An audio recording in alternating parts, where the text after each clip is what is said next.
up at night, yeah. Make all the demons quiet, yeah. We were built to thrive, yeah. I think that we've all had enough. What keeps you up at night, yeah. Make all the demons quiet, yeah. We were built to thrive, yeah. I think that we've all had enough. Yeah, I think that we've all had enough. Sick of dealing with the old plan. They know that we're calling it wrong. You got me like, oh yeah, I think that we've all had enough.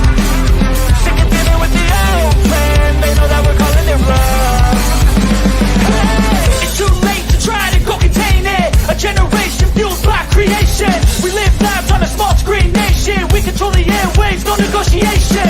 I refuse to think we need saving. Something good will come from creation. And when we think that the world is too anxious, we'll adapt, evolve, survive, and save it. What keeps you up at night, yeah. Make all the demons quiet, yeah. We were built to thrive, yeah. I think that we've all had enough. What keeps you up at night, yeah. Make all the demons quiet, yeah. We were built to thrive, yeah. I think that we've all had enough. Yeah, I think that we've all had enough. Sick of dealing with the old plan. They know that we're calling it wrong. You got me like, oh yeah, I think that we've all had enough. Sick of dealing with the old plan. They know that we're calling it wrong. Hey, oh yeah, I think that we've all had enough. Sick of dealing with the old plan. They know that we're calling it wrong. You got me like, oh yeah, I think that we've all had enough. Sick of dealing with the old plan. They know that we're calling it wrong. Nobody is coming to save you. Get up. Be your own hero.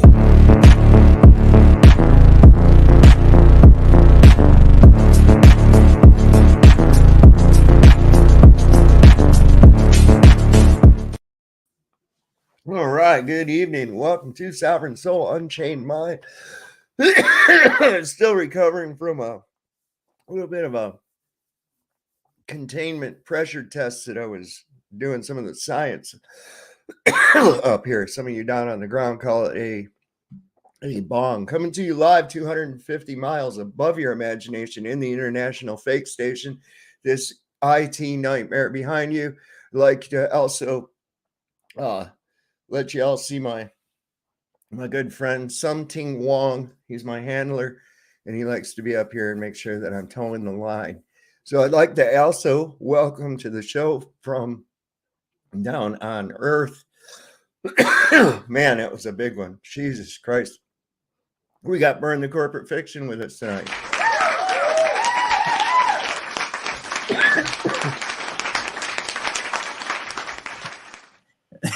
How's it going up there, man?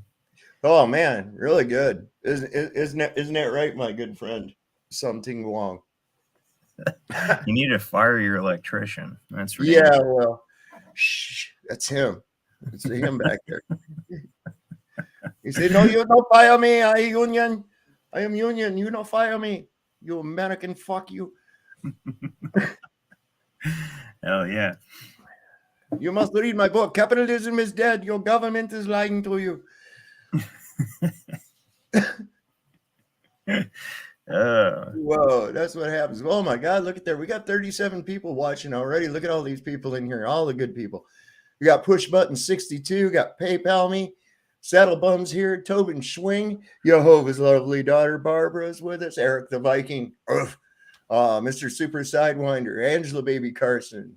We got Chicago Cubby Bear, Saddle Palm. Who else? Oh, Sean Alkey. Keeping a visual up there in the high northwest area of Canada. And we got Tobin Schwing. Dirk Von Franz is hanging out with us tonight. And the Shaolin is with us. We saw him today earlier on Flatzoid's stream. I don't know. Do you watch Flatzoid's Perspective? Right? I have not seen it. No. He runs a pretty good show. He's out of South Africa. He was a cool dude. I've heard you make mention of him several times, that he had some good stuff. I just haven't gotten around to watching his channel yet. He usually comes on around 2 o'clock our time, Eastern. in the afternoon. Of course, that's in the evening for him over there. And the thing is, he only can go for like certain amounts of time because they have like these, I guess, scheduled power outages there.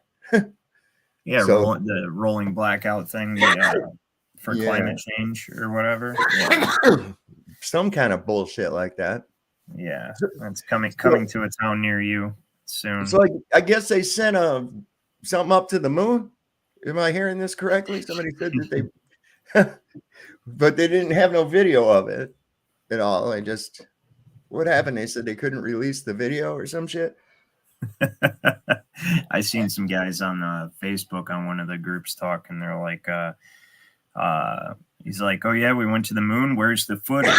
Like, "Oh, don't worry, it's coming. A house wasn't built in a day. It's coming." It's like, yeah, they're computer generating it right now as we speak. Well, there's a delay. See, from up there at the moon back to the Earth. So it takes like, I guess, a day or something for it to get back. Yeah, that makes sense. Yeah, of course. There's Greg B joining us tonight. What's happening, Greg Braden? It's Batten, B-A-T-T. I am batting without the G. You're batting without the G? Yep.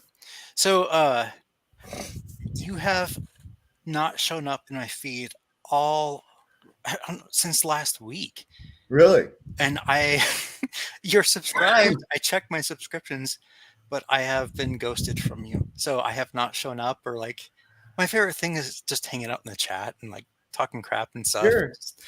But they've blocked me. So well, I had you got the bell. Do you have the bell? Do you have the bell lit up? The bell for all notifications? Yeah. Wow. Yeah. See, I get pushed down, to the bottom of feeds and shit like that. But that's why if you don't see something, look, I haven't been on the last 2 nights. That's too long. Back. Yeah, I know. Really, it seemed like it was a long, long time to me too. And so you got to just keep checking. I'm usually at the same time, unless like the other day when I talked to that woman from South Africa. I missed that. I don't even know what you're talking about. Yeah, see that took place at 12 o'clock Eastern time, just to accommodate their time zone. Okay. So she brought a very compelling argument. But I'm going to jump off, but I wanted to tell you that freaking thing that landed apparently tipped over upon landing, and that's why they haven't been showing shit. And I put a couple links into the chat. Oh, it's even on Yahoo News and stuff, but no one's focusing on that. They're just so check that stuff out, man. This stuff is all over. Get into it here. Let me see if I can find something on it, because there's not a whole lot of talk about it. Let's see if we can find Yahoo News. Let's go over there. I put a link in our chat. In the private chat or in the regular chat? In the regular chat. All right, hold on. Let me find it. Just a second. I actually put 2 in there. One to Yahoo. Yahoo,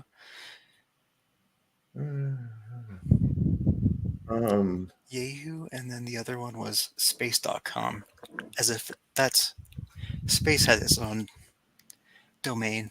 I don't see any links from you at all coming up. Well, maybe I've been really blocked, so I don't know. I don't exist anymore. You shouldn't be. Let me double check on that real quick. But no, you showed up when you said you've been being I have the little wrench next to my name. I think that means I'm a moderator, but I don't really moderate. Yeah. See, I've had that too. Let me see. So let me go down here. No, right now, actually, there's only like 2 people blocked. And you're not one of them. So I don't know. But you say it's on space.com. That's all right. We can do that. Space.com and then Yahoo. Yahoo. What was the Yahoo one? The Yahoo one is great because it shows the little model when it's tipped over, and the CEO guy is like talking about it. They value your privacy. Yeah, obviously. Yeah. The fact that they had to come out with great big bold letters and tell me that, it tells me that they're fucking lying. Hey, look how great we are. Fuck off. So the lander tipped over on the moon during a spicy lunar landing. And I think that's part of it too, because we would start to get pretty fucking wise to it if you figure this.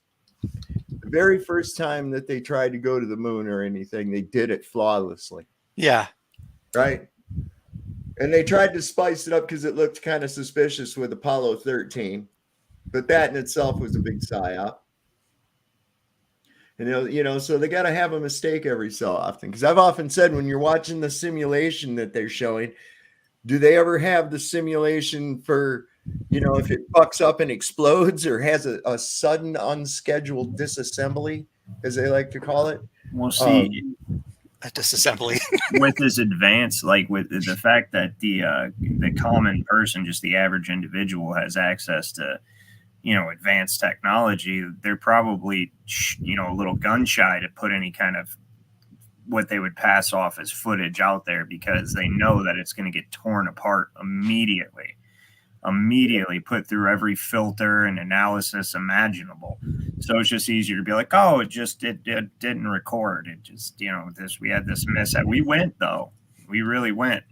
But that's what I think's going on. There it is. The Odysseus moonlander didn't deploy camera during historic descent. How convenient. Mm-hmm. Yeah. That's because they know what are they going to show? CGI? You know what I mean? Footage of a desert with a filter on it or something, like we're going to pick apart whatever they show us. That looks good right there. Yeah, that looks real. That looks got some of the magic gold shit on there for it. Scroll down to where you see the I just put a link in there, and it's this Intuitive Machines CEO. He's sitting at a table, and it shows the tipped over lander. I don't think it's this article. I just posted it in the regular chat. All right, hang on. Let me go over to it real quick. But there's this one image that looks like a freaking toy that I could make. Yeah, I see it. He's trying to explain how it tipped over. It looks like, okay, here's what happened. See, what in the fuck is that? All right, hold up. Let's go to the thing he just sent. Oh, this one's actually from, I think it's through Yahoo, but it's BBC News. There he is. Yes, this one.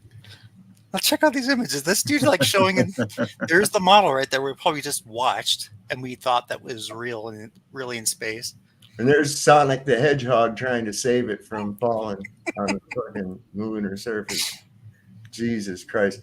So what did they say? The Odyssey moonlander is likely lying on its side with its head resting against a rock. U.S. spacecraft, which made history on Thursday by becoming the first ever privately built and operated robot to complete a soft lunar touchdown. Well, if it fucking fell over, it doesn't sound like it was a soft lunar touchdown. That's called a crash. Right? I'm surprised it fell over. Look how structurally sound it appears to be. Resting on that guy's head. Or resting on that rock. Like I would have to see, how is that thing supposed to lower itself down and maintain an upright, you know what I mean? Like where's all the thrust? Well, what is it thrusting against to begin with, right? How did it get itself right in the first place? Right. Yeah, right. Yeah. Another possibility is that Odysseus broke a leg as it came down. Certainly inertial measurement sensors indicated a body of the vehicle. Okay, so it's still got plenty of power. It's communicating with the controllers are trying to retrieve pictures from the robot. Steve Altimus, as soon as they get done rendering them, they'll have them ready. Steve Altimus, the CEO and co-founder of IM, which is, what was it, that company?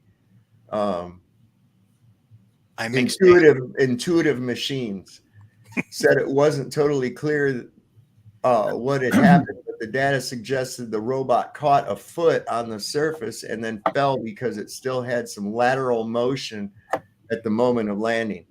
Another possibility is that the Odysseus broke a leg as it came down. Certainly, inertial measurement sensors indicate the body of the vehicle to be in a horizontal pose. Keep scrolling. There's an amazing picture below. Not that it's below that, but still, I'm sure the content is gold. So it says here, let's see, whatever the reason for the unexpected landing configuration, radio antennas are still pointing at Earth. And solar cells continue to collect energy to charge the battery system. Fortuitously, all the scientific instruments that plan to take observations on the moon are on the side of the Odysseus facing up, which should allow them to do some work.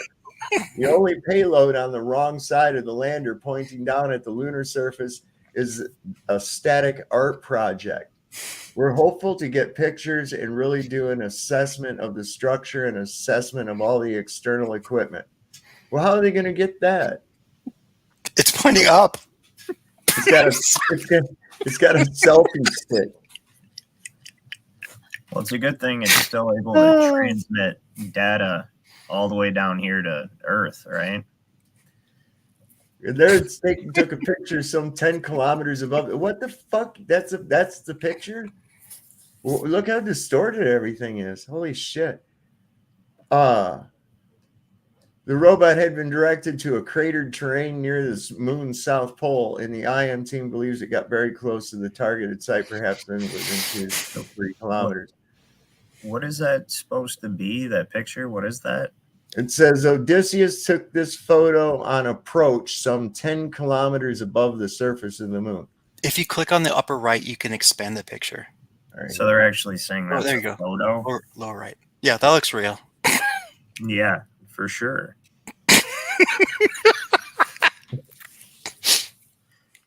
Wow. Yeah.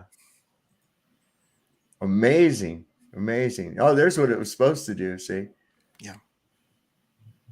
So there's what it was supposed to be. That's how Odysseus should look on the moon, except it's likely on its side. Then how'd they get up that image? Is that a real image? Wow.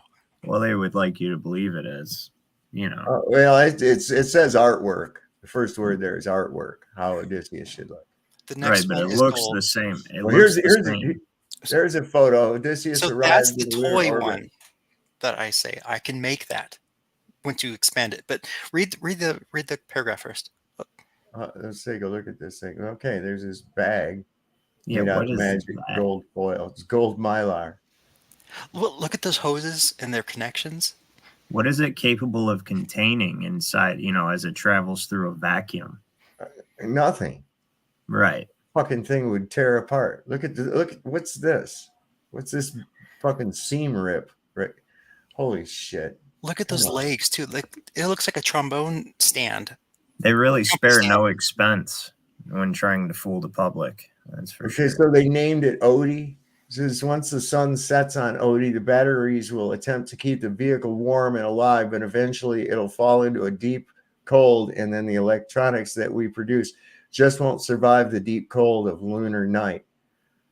And so, best case scenario, we're looking at another 9 to 10 days of operations, said Tim Crane.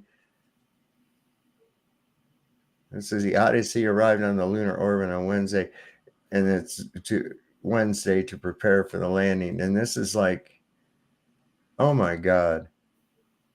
Yeah. They spare no expense when trying to fool the public. It's like they go grab shit out of their kitchen. Scroll down just a little bit so we can see more of that picture. That's it. That's as big as it gets. That's it. Oh, shoot. Yeah. Look at those hoses and their connections. And then that body. And then the legs of it. It looks... It just... It looks like a joke. It does. You know, there's something that you can... This is obvious. I mean, to me, it really looks... that's like a stock... You know, like when you go to the fucking picture studio when you was a kid, and you could have the backdrop of the moon, you know, and then you take that, right? That's what it looks like. Beauty shots or whatever it's called. Backdrop. Yeah, it does. It looks like it's superimposed on top of another image. Totally does, man. But the bags are what's getting me right now. Is how is that bags? But what does it contain, first of all? But regardless of what it contains, how is that able to contain anything in the vacuum? Balloons What in is that? space, baby. Tinfoil, mylar? What is that? You know, I have no idea. Look at these exposed wires. You couldn't have run conduit for that. Some kind of with zip ties, for fuck's sake. Look. Micrometeorites. Look at those. Those are fucking zip ties. You know what? Let's download this. Those actually are zip ties. Yeah, yes, they are. Hang on. We're going to look at this here. This is fucking crazy. You never underestimate the power or the usefulness of a zip tie, man. I hope they release more pictures of this greatness. Oh, where did I do with it?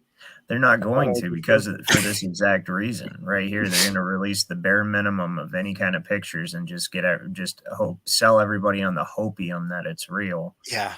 People will fill in the blanks with their mind, because the more pictures that they release, the more we're going to tear it apart. And that moon background, it looks like. Sorry. The higher chance, the higher odds of probability that they're going to. It's a WEPB file. I can't do it. Make a significant mistake. You know what I mean? Yeah, you can tell when you. Whoops. Look at those bubbles along that thing. These right here. Look at these. These are light blue zip ties. Yeah. Cut off at the head after the zip tie thing had been pulled off. That's all that is. Just plastic zip ties. This thing is like something you'd have filled up at the dollar store, for a birthday party or partially something. filled. Now, was this thing supposed to have traveled through the Van Allen radiation belt, or was it inside of some? Yes. So what are those zip ties made out of? Plastic. Gold foil. They can't be plastic. How'd they make it through that Van Allen radiation belt, man? Well, what's got me is, how do they handle any kind of heat up there? How is that?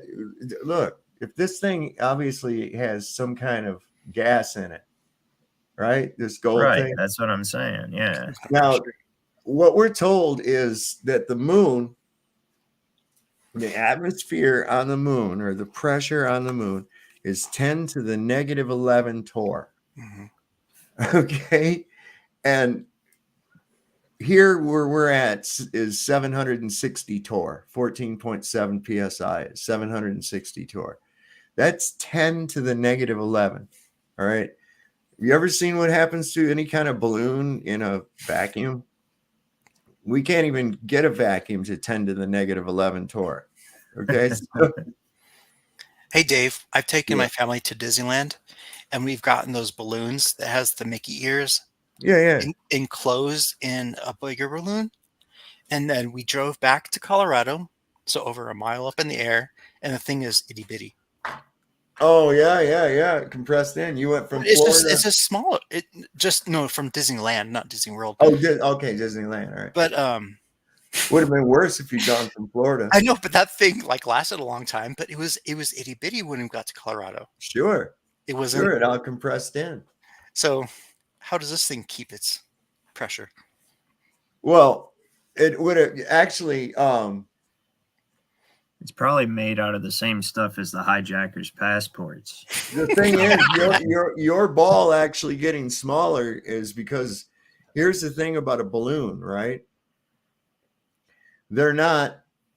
It's not completely closed. It's not a true closed containment.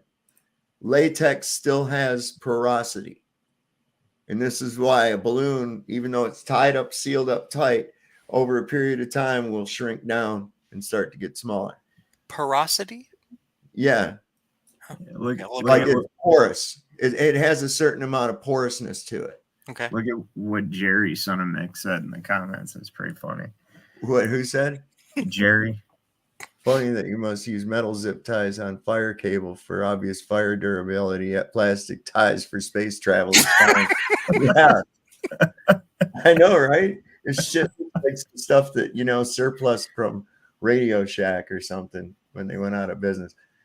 I mean, my God, if this is supposedly just wrapped in this silver foil or whatever the fuck, surely you could have done a better job fucking rapping that shit than that. It looks like, here, you guys, give some crackheads a bunch of fucking, here's $20 a piece if you can just put this all shit together, man.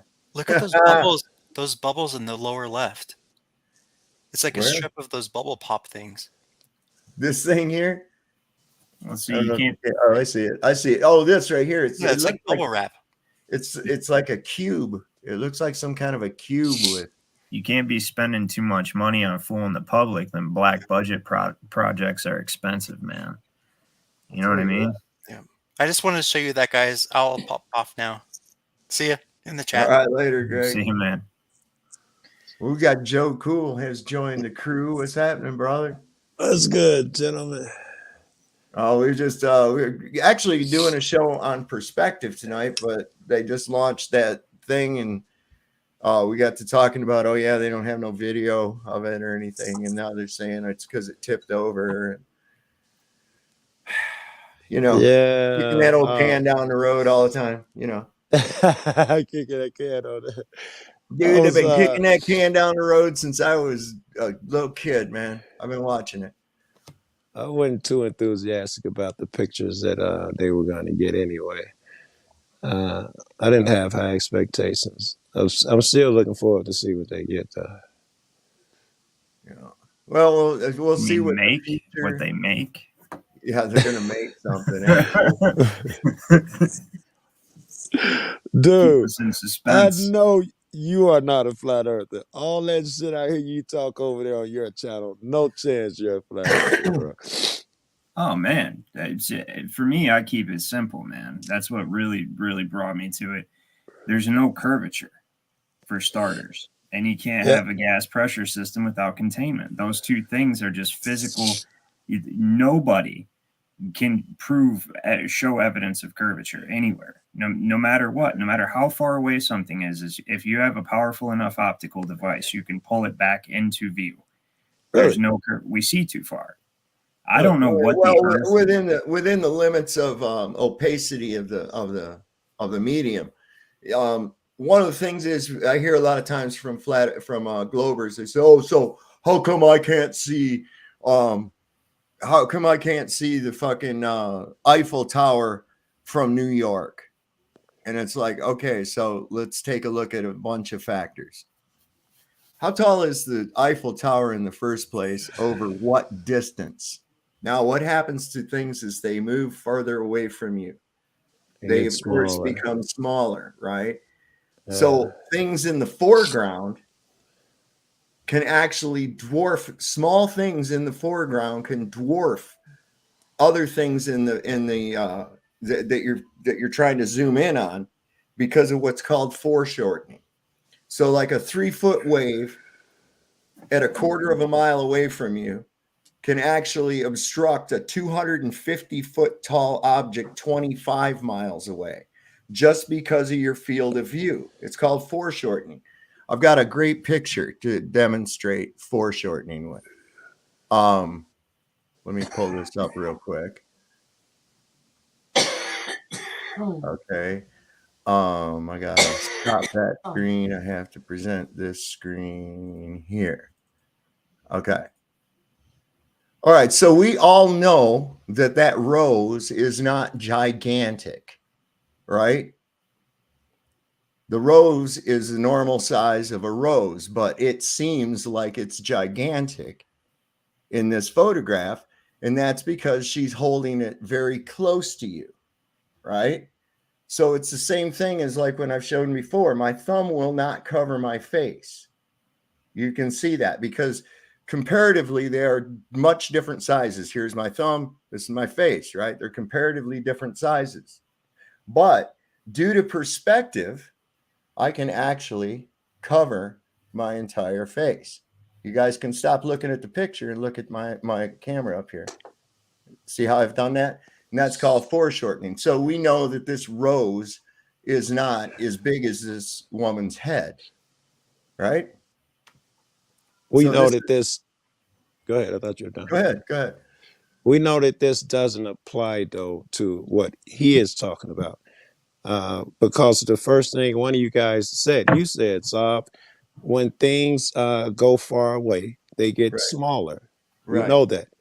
All right. And we know that if we take pictures of the sun continuously, like time lapse, as it supposedly goes away, it doesn't get smaller. So we know it's not going away.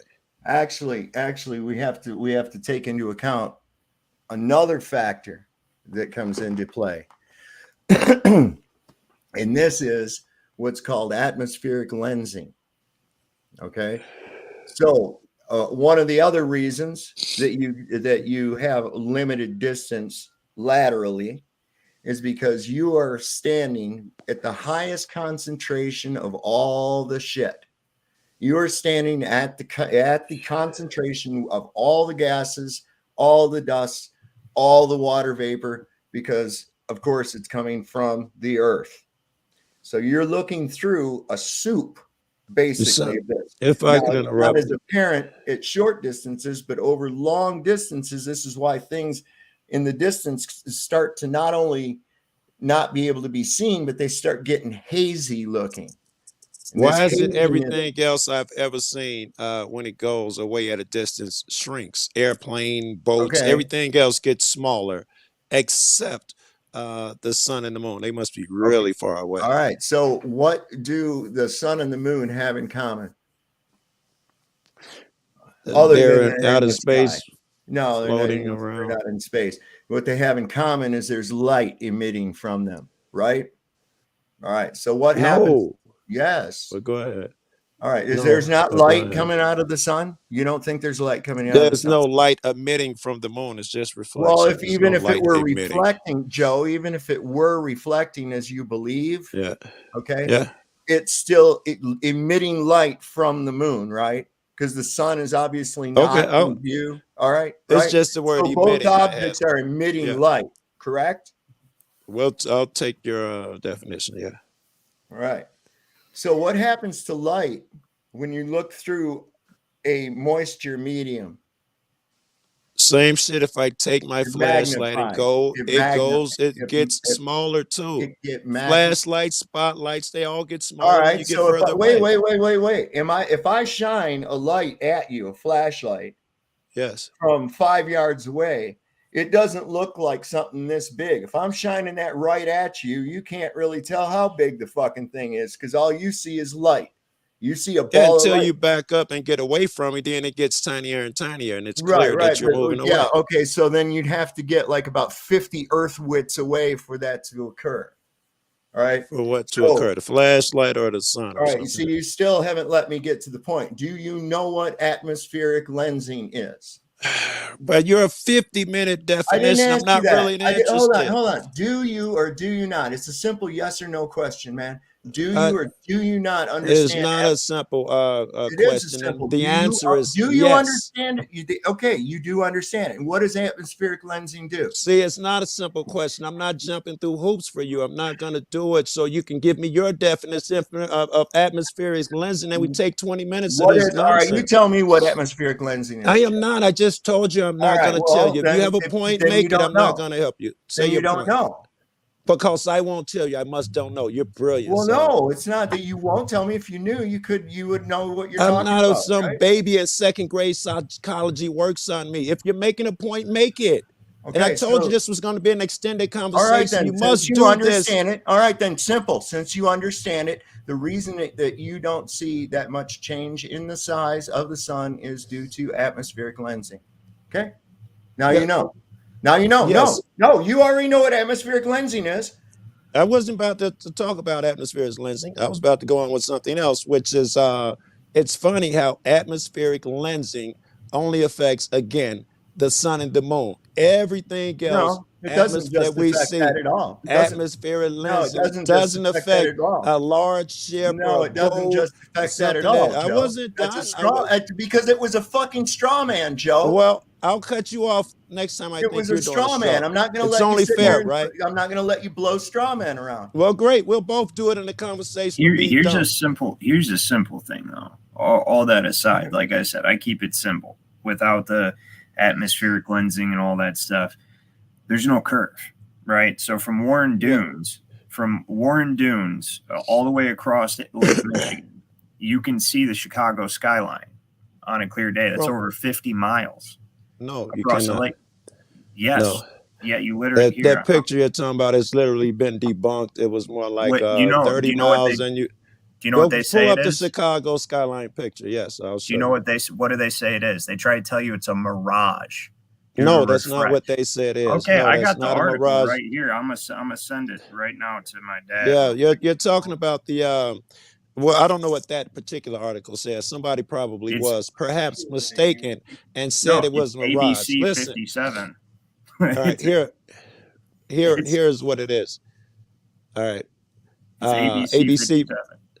Yes, ABC 57 got it wrong. Here's what it is. If say it was 50, it was more like 30. You went by the curvature of the earth, so and so 8 inches per square mile per mile squared, and it gave you guys a drop feet of I forgot how many hundreds of feet.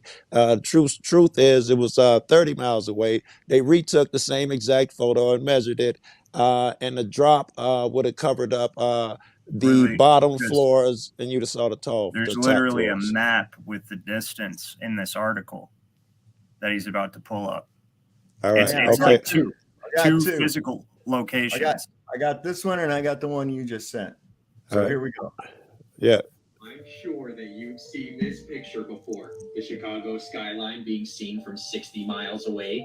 Mainstream media told everybody that this was nothing but a superior mirage. So yeah, I said, I better study mirages a little bit. And I did last night. You're not going to believe what I found. Let's get the basics down. There's an inferior mirage, which mirages things down, the virtual image down. And then there's a superior mirage, which mirages things up, but reflects it. This is due to cold air stacking onto warm air and vice versa. Give you some examples. Superior mirage, another superior mirage. And if you're a critical thinker, you're already thinking, how is this a superior mirage if this is a superior mirage, if it reflects the image upside down? They're actually saying that this is a Fata Morgana mirage.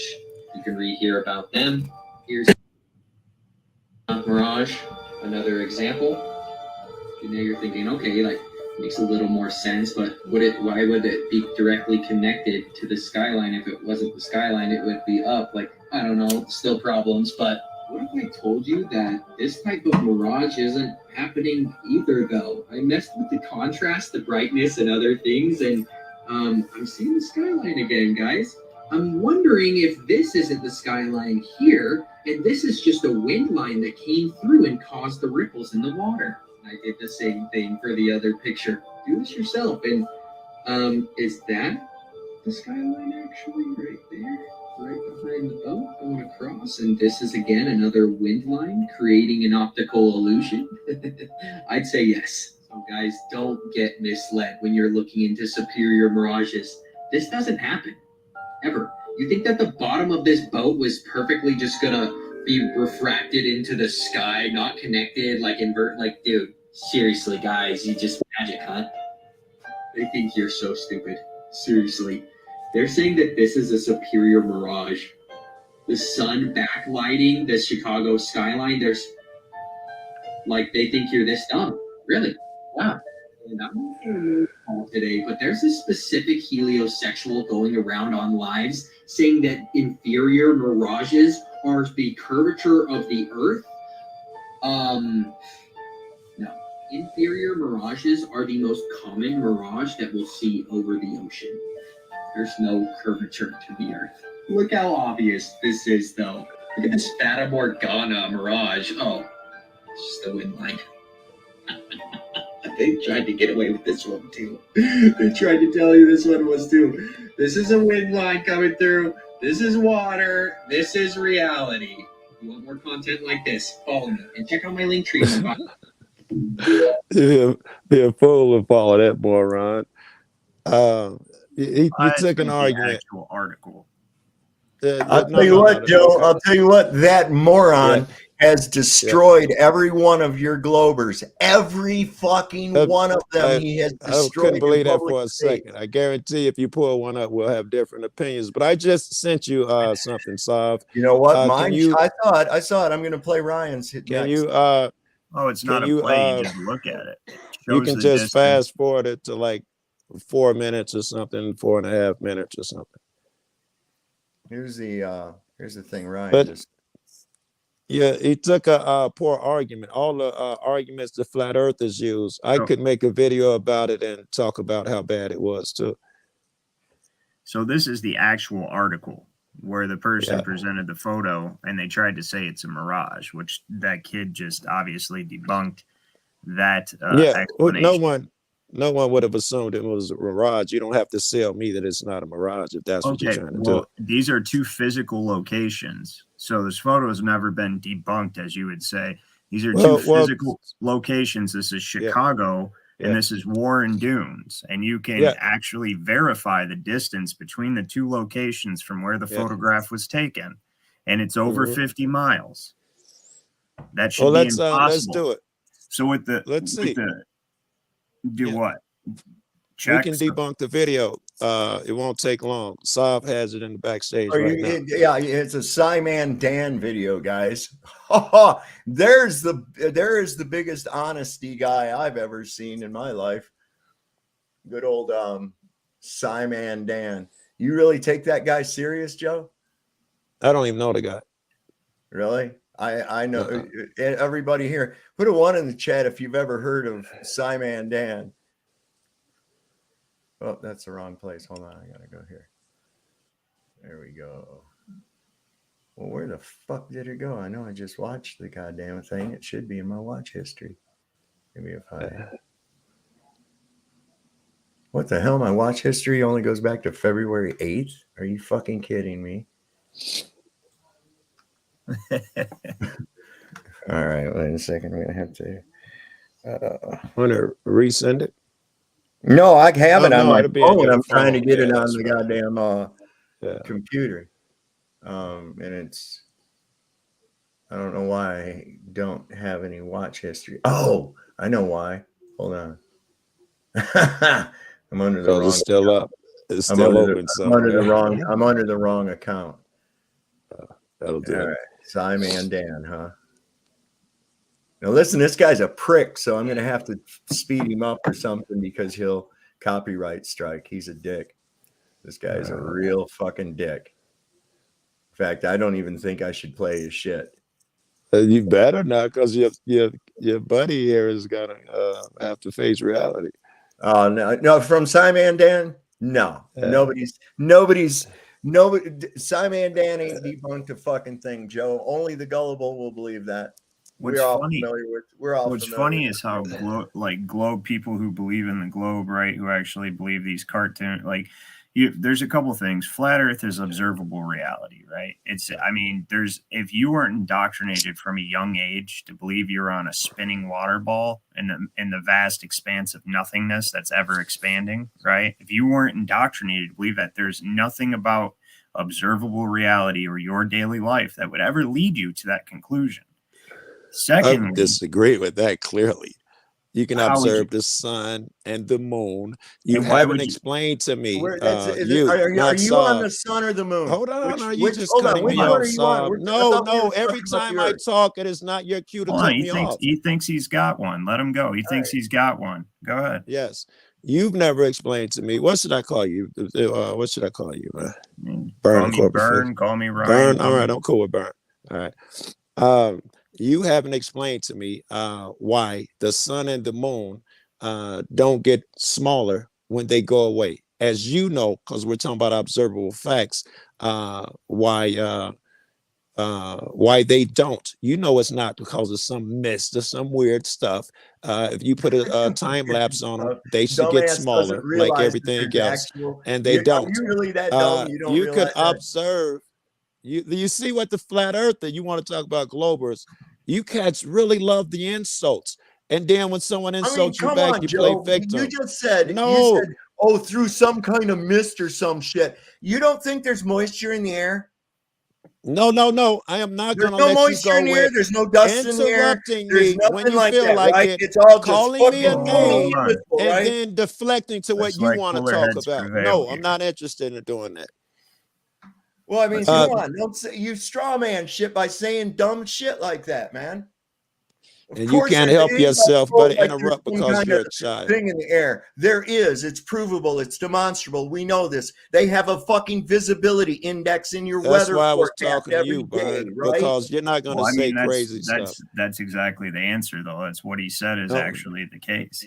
I love the way here. How about you give one without him giving it first? Please explain to me where meteor showers and meteorites come from. Joe, we're talking about. See what I'm saying? No, I'm Joe, talking to you, Joe. Bern. Stick You to see what the I'm earth. saying? Hold on. How do you know? We're talking about Earth. We're not talking about the sky. We're talking about Earth. But my question to you is, how do you know what they are? How do you even know that there's a meteor, or what you see is a meteor? Have you actually seen one? Have you actually? I see them. I see them. You've They got tested, video of them. Well, And people have went to where they're falling. There's a really good one in Russia, right? And it caused all the windows and shit to blow out. It got caught on the car cams and shit. There's nothing there. Nothing was ever found. That's what I'm trying to say. It exploded in the air. The Tunguska, the Tunguska explosion. It exploded in the air. Nobody knows what the fuck it was. So let me ask you. You really think the Tunguska explosion was caught on car video cam? So you asked a couple I am not talking about Tunguska fucking explosion. I'm talking about modern day shit. They have meteors and people see them. Where is it? Where is it? You asked a couple questions, right? Let me ask you a question. Go ahead. Can you have a gas pressure system? Can you have a fluid pressure system without containment? Yes. Where? Yeah. How can you do that? Well, if gas is heavy. Heavy? Only in volume is gas. I get one line here. I love it, right? I'm a guest. I get one sentence and then I get interrupted every time. No, you go. I just need your permission to speak. All right, gas is heavy. Gas is heavy. How is gas heavy? The answer to your question is, how can I prove it? Right here, because we know that air is down here, where close to the earth, and then it gets thinner as it goes up. We know that. So we know that you can have the shit's gonna be, the pressure's gonna be higher down at the bottom if there's gravity, and as it get higher, it dissipates. There is no quick explosive whatever you call it, and it dissipates to the point where when you get out of space, it's still there. There's still fucking air molecules in space. Of pressure, it's just equalization. That's all it is. Okay, so what is space is a vacuum, right? That's what you. It's not really. It's not really a vacuum. There are air molecules. Right. It's just so thin up in there. Joe, they're very far apart. Joe, let me back you up. Hold on. You said air has weight. How much does air weigh? I don't know, but it's something minuscule. Yeah. Well, the only time air or any gas can have a weight is if it's contained in a volume.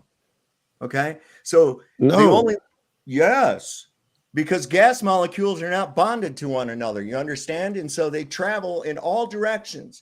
And if there's no containment for them to bounce off of, they'll keep fucking going. This is called dissipation.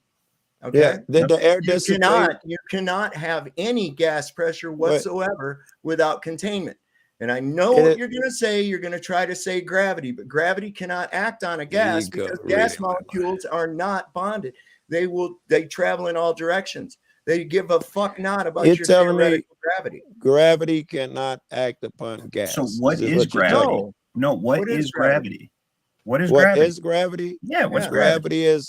Gravity is like if you picture a magnet with a force, an invisible. Wait, let me finish before you say no. With an invisible force that pulls. That's gravity. Gravity would be another force, invisible force that pulls. Okay, what is that force though? What is pulling? What do you mean? What is that force? I'm not sure I understand what you mean. What is magnetism? So we all watch. How do I explain magnetism to you? You've seen the effects. You know what it is. No, it is not. It is gravity. Okay, so what is gravity? What is the force? How do I explain magnetism to you? You know what that is. So I'm asking you, is it magnetism? Thing attracted to another. Yeah, Gravity is one thing attracted to another. We know what We know- magnetism yeah. is. But We why know do- what causes it, and we can modulate it, Joe. Modulate gravity. Yeah, what It's is simple. gravity? You can modulate gravity. All you got to do is shoot something up. The higher it get, the less No. effect that gravity has on it. That's how you have No. satellites. No. Now, The let me ask independent you variable guys a is- Hold on, question. wait. The independent variable is gravity. How did you determine that gravity was responsible for the effect that you saw? I'll do it right now. I'll do it Well, now. how do you know that it's gravity that's doing it? What is your Yeah. indication that it is gravity that is the cause of the effect that you're witnessing? So It has, go ahead. Go It well, I has was gonna- observable, predictable effects, and we've Yeah. used a placeholder Uh-huh. for what is causing those effects. We call it gravity. Okay, So- so it's just an effect. I was going to put it simple, right? So Go the ahead. word gravity comes from Latin gravit, which means heavy, and gravitas, which means weight.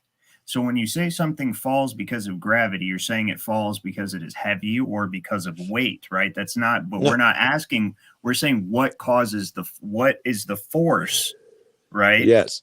That brings it to the ground. You're describing an observation, but you're not Yes. describing the cause. You're saying that the effect is the cause. That doesn't You're that's assuming a circular. cause. No, I'm not saying. I am saying the cause is massive objects put out a force. The same way you guys will agree that active magnets put out a force. Well, we can How do- measure wait. magnetism. Large objects put out We a can force. measure gravity, get on a scale. Yeah. Get on a Okay. scale in the water. So what about Get helium? on a scale in some mercury. Hold on. Get hold on a on. scale in a vacuum. Right. Here, let You're me gonna ask you a couple You're questions. going to have different weights and different mediums, bro. All right, let's go there. Different weights and different mediums. Yeah. If explain to me why everything falls down. Not everything falls down. That's Some true. things fall up. Well, explain to me why almost everything falls down. Well, now Heavier than air objects will fall because the medium cannot support them. exactly. The medium cannot support them. What if the air pressure is the same above and the same below? A marble will still Wait, fall Joe, is down. the marble heavier than the medium that it's What displacing? what my dad is trying to explain is this, right? So an anvil, right, will fall Yes. through the air, right? Will it fall through water? Will it sink through water in water, right? No. I think you're missing. No, hold on. Why does it fall in a predictable direction? It doesn't fall north ever. Well, why would it? If the Why air would it? pressure, the water pressure is the same, or the water density is the same above and below it, it should fly out in any direction. No. You know No. which What direction he's it's saying going is down. it's density The and water buoyancy. is denser than the I am air. saying so if it's the gonna water remain is- below it. So Yes. if All the Why- anvil or the object was the same or less dense, the same density or Yes. less dense than the medium it's Yes. in, it will Yes. either stay or go upward, right? It's density and buoyancy. Now an anvil will fall through the air. An anvil will sink in water. What will an anvil do on liquid mercury? It'll float. Why will It'll- an anvil? You guys haven't explained to me, why do they always fall south? South. They don't fall south. They go down. Yeah, they South fall- isn't yeah, they down. fall Yes. down. Why is down? Why don't they fall upward? It's just this random. Well, There must be a it's real simple. force that there must be a force that determines the direction of these things we call buoyancy and density. They So- always seem to go Why? down. Why doesn't Okay, that Why all right. is that? All right, Why you doesn't want that an force answer? act It's on real helium? simple. It's a real simple answer. Why doesn't magnetism work on a rock? Do you want an That's- answer to what? your first question or not? I was Man. answering, your kid was still Well, talking. Okay, so which Go is ahead. denser, the ground or the air? The ground is denser. Right. So if something is denser than the air, why would it go up if it's seeking relative density? Everything is seeking equilibrium. That's all. Yeah, Everything equilibrium wants to be equal. is always south because No, it's gravity not has south. Why are determined you it. bringing cardinal directions into But this? it's Because It you has nothing don't. to do When with I that. say down, you guys seem to But hit a brick equilibrium. wall. Like Down it's is down, of up is course it up. goes down. To Don't tell answer- me of course it goes down. Why are Why you does going it go down down? south? What he's trying to explain is this: is it seeks equilibrium with an equal density to what it has, right? So, like something that is as dense as the ground finds its equilibrium on the ground. Now, in the same vein, in the same vein, right? Helium is less dense than the air that's down towards the ground, right? So, what happens to a helium balloon or helium in general? It travels upwards, seeking its relative density. It's seeking equilibrium. That's all we have all objects are seeking equilibrium. Well, you notice how they all seek their equilibrium. And the force that they're stop it. It's not your turn to talk. You go. I was going to say, it's a good example. Have you ever seen a party balloon that a helium balloon after a few days after a party, it starts to come down and it's like just kind of floating midair somewhere in the house, just floating midair. Same thing with a helium balloon that like a weather balloon. They'll go up to a certain height and then they can't go any higher. And the reason being is because it's found equilibrium. Okay. It's not going to go up. It's not going to go down. It's going to stay right there. Okay. If it gets to where what it's displacing weighs less than itself, then it's going to start to drop. Okay. Just like in the water, in any medium, everything is subject to that. The condition is set. Here it is. The ground is dense. The air is not. Above us is not. Below us is. Yes. You still haven't explained why density goes down. I have. Because that's where it is. Man. No, it can't be because that's just how it is. So well, no, that's where is the ground up in the fucking sky, Joe? But what you're saying is that something falls because of gravity, yet you cannot explain what the force of gravity is. All you can say is it's what causes things to come downward. That's the effect. When something falls, you're saying it's gravity. You could say it's flubbity-doo. And you'd be saying the same thing. I don't care what you call it. Yes, I don't care what you call it. But we know that there is an effect that causes things to go down. We know that. Yes, we do. And when we manipulate that independent variable of the medium, we have changed the rate of fall, thereby proving it is density and buoyancy. How did you prove it?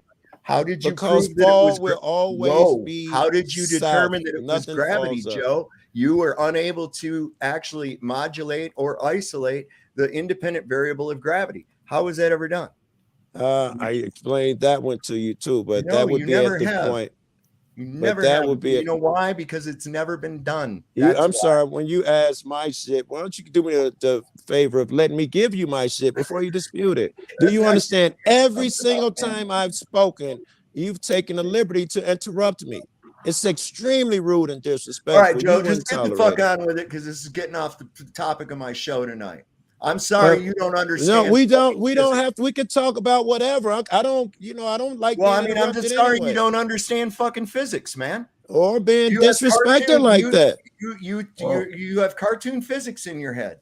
See, now you got to call me names and stuff. No, Who's not doing that? Who's not interrupting? I don't understand. What do you think the ground is up in the sky somehow? Or you're asking why is the ground not up in the sky? What the fuck are you actually asking? Why down? Down is dense. That's why. Above it is somebody explain to me what a lunar eclipse is? I'm sure we're not discussing lunar eclipses tonight, Joe. We're going to talk about. Oh, well, we'll talk about what you want to talk about. I don't know what right, because it's my show. Did you see the name of the show? Did you see the name of it tonight? Hey, man, listen. Come on, guys. I'm only going to tolerate so much disrespect, buddy. But it was. Do you see what it's called? 93 million miles per-spective. Per-spective is what we're discussing tonight. Now, I've been generous enough to try to explain the gravity thing to you, but you just don't understand simple physics, man. Yes, it's my fault. I get it. Yeah. Well, I mean, you don't. I don't understand what is so. You would never understand about an unproven magical force when you hear something that you can prove to yourself on a daily basis. You show it on a daily basis. You deal with it. Yeah, yeah. So you wouldn't really know what proof I have to offer because when I began, you always shut it down and give me your version. So you wouldn't really know what my points and arguments are. Go ahead, make them real quick, because I got All some right, shit. lunar eclipse. How is that feasible? What do you mean? How's it feasible? How's it work on your world?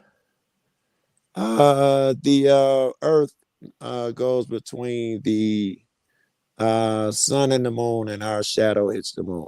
How do you have any proof of this? I asked you what it was. Now you're asking me questions. Well, I'm not making a claim of what it is. I wasn't making a claim. I asked the question. What is an eclipse? I know. Can I someone just tell asked me you what you thought it was. I asked too. You're not answering my question. What's an eclipse? Burn? You know what an eclipse is? You're talking about a solar or a lunar eclipse? The lunar eclipse. Lunar what's eclipse. a lunar eclipse? Some kind of a darkening happens to the moon.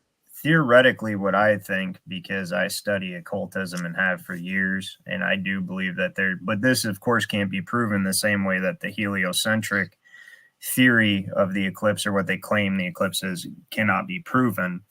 But that, like Meta the Magi said, that the Ketu, there are dark bodies, if you will, that are circling us as well. They call them dark bodies. They're not in the visible spectrum, and it passes between us and the moon. Then they wouldn't leave a shadow if they're not in the visible spectrum. How do you know it's a shadow? Yeah, no, I said not on the visible spectrum, not that it doesn't have an actual mass that you can't. I didn't say it was translucent or see-through. I just said it's not visible, meaning that it would still darken. You know what I mean? That's just my theory on it, and that's a lot of people's theory on it, right? Especially astrologers for thousands of years, back before the heliocentrism was ever even thought of. That was the explanation of it. But that's, again, how would you prove it, right? I'm not so sure. Here's another problem too. We have an object that's supposedly 2,160 miles in diameter that's leaving a shadow only 70 miles wide. That's a problem, especially when you run the ratios. So based on that ratio, given the diameter of the Earth and the same light source, this means that during a lunar eclipse, when it's supposedly the Earth's shadow passing the moon, the ratio doesn't work out. The ratio shows that the shadow of the Earth should only be about 1/10 the size of the diameter of the moon. You'd see a little dark circle about 1/10 the size of the moon going across the face of it. That's just given. What did you say it was? What did you say the lunar eclipse was, Saul? I said, according to the heliocentric, it is. I'm asking you what it is. Oh, I don't know what the fuck it is. It's a darkening of the moon. It's a darkening of the moon. So can't be the Earth's shadow. It can't be the Earth's shadow because I've already run the ratio. So wait, just for the. So I know it's not the Earth's shadow. Secondly, knowing that there's no way the Earth casts a shadow on anything at all, that would be impossible. So it's something else. All right. So when asked to give a plausible theory of what it is, your guy says it's a invisible object, but somehow leaves a shadow, which I don't think that would have happened in the visible light spectrum. And your shit was. Sue Finelli's been doing some work using some polarizing lenses during eclipses and finding some interesting information out with that. Now, as someone in the chat had mentioned, as well as Ryan, some other people had mentioned that there was these by the Babylonians even, who came up with the Soros cycle, which is they're used today to predict or post-dict where the eclipses are going to be and that kind of thing. They were flat earthers, and they had two, as Ryan called them, dark bodies or invisible bodies that we only see during these astronomical events. Because they block Rahu. See, here's Rahu is what eclipses the sun or the north node. And what's the other one? Ketu.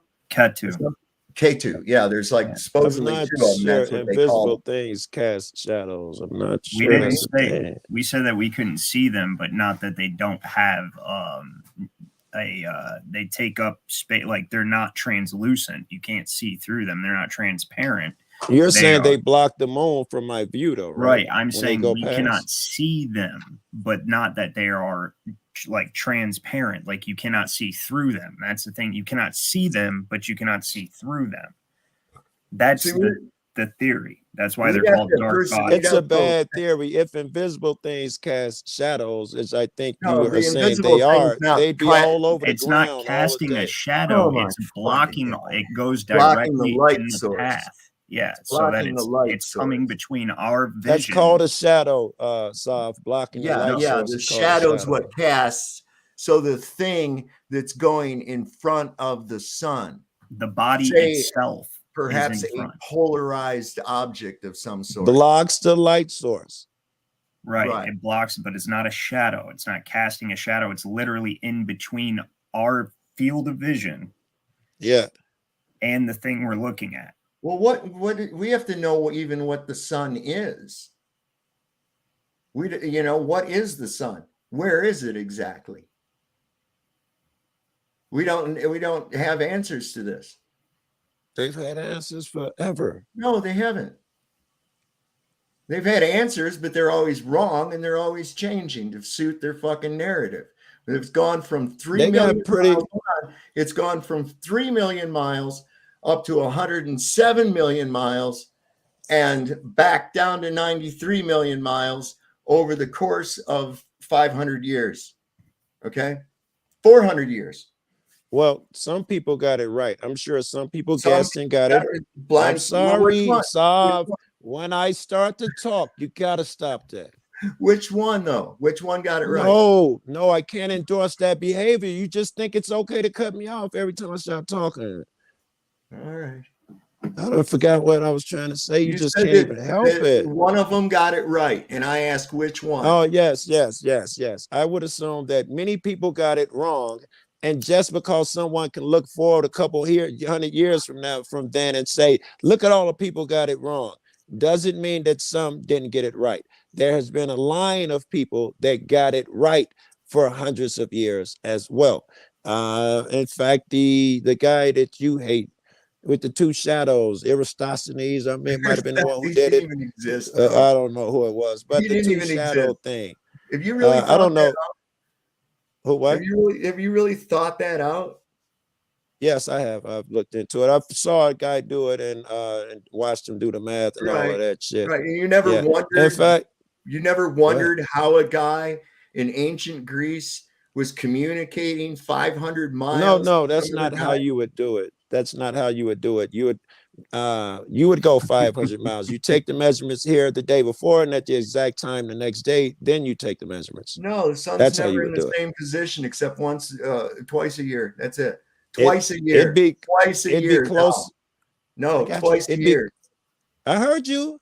It'd be close enough within 2 days of each other where you could still determine and figure shit out.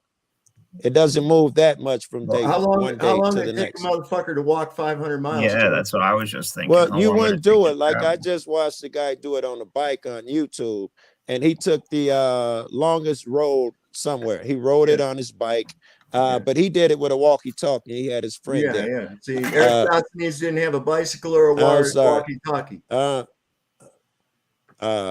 Would that experiment not work on a flat Earth with the local sun? Hold on, I'd like to be able to finish the thought without Sav interrupting. I know it's impossible. The guys went there. He had his friend go in one place with the walkie-talkie. He rode it to the other end on his bike, and they measured the shadows and how far they had moved from the distance. He knew how far he rode the bike, and therefore you could determine that how much the Earth bent, and you could do the math and determine the circumference of the Earth. Go ahead.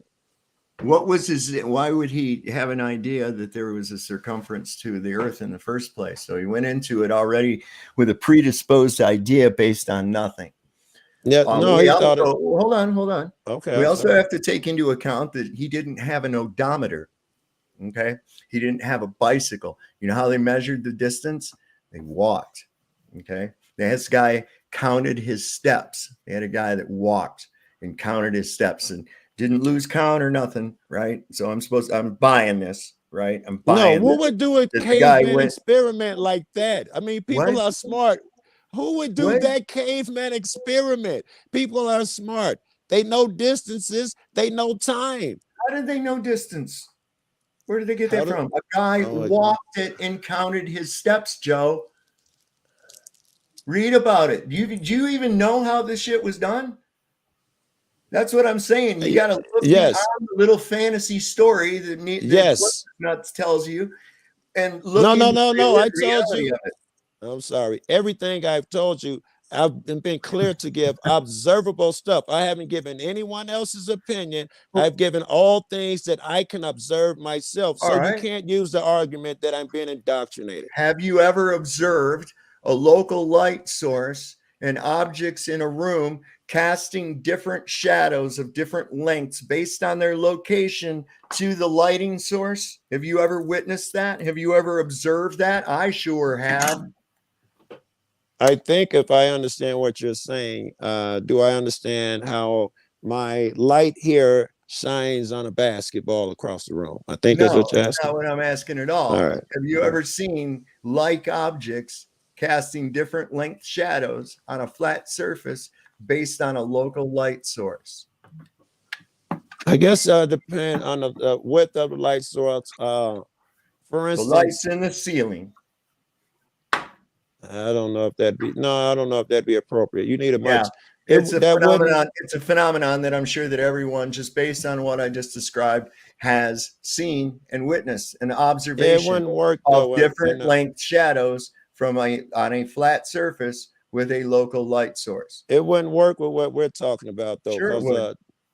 it wouldn't Sure work it with would. the stuff. How did he get the distance to the sun? Where did he get these parallel sun rays from? Nobody's ever witnessed parallel sun rays ever anywhere. You witness them all every day. No, you don't. They diverge from one another all the time. They diverge from one another. This is why we call it radiating. Radius, radium, radiate, right? Okay, so what does that mean? It means that it goes in a radial fashion, not in a linear fashion. I think what we do here is you never have an argument or proof of anything. And then I give I'm sorry, don't do it. And then every time I give something, you just say it can't be true.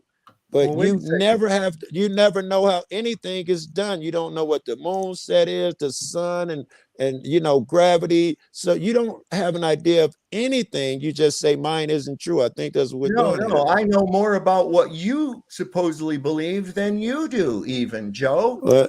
What's an eclipse? What is an eclipse?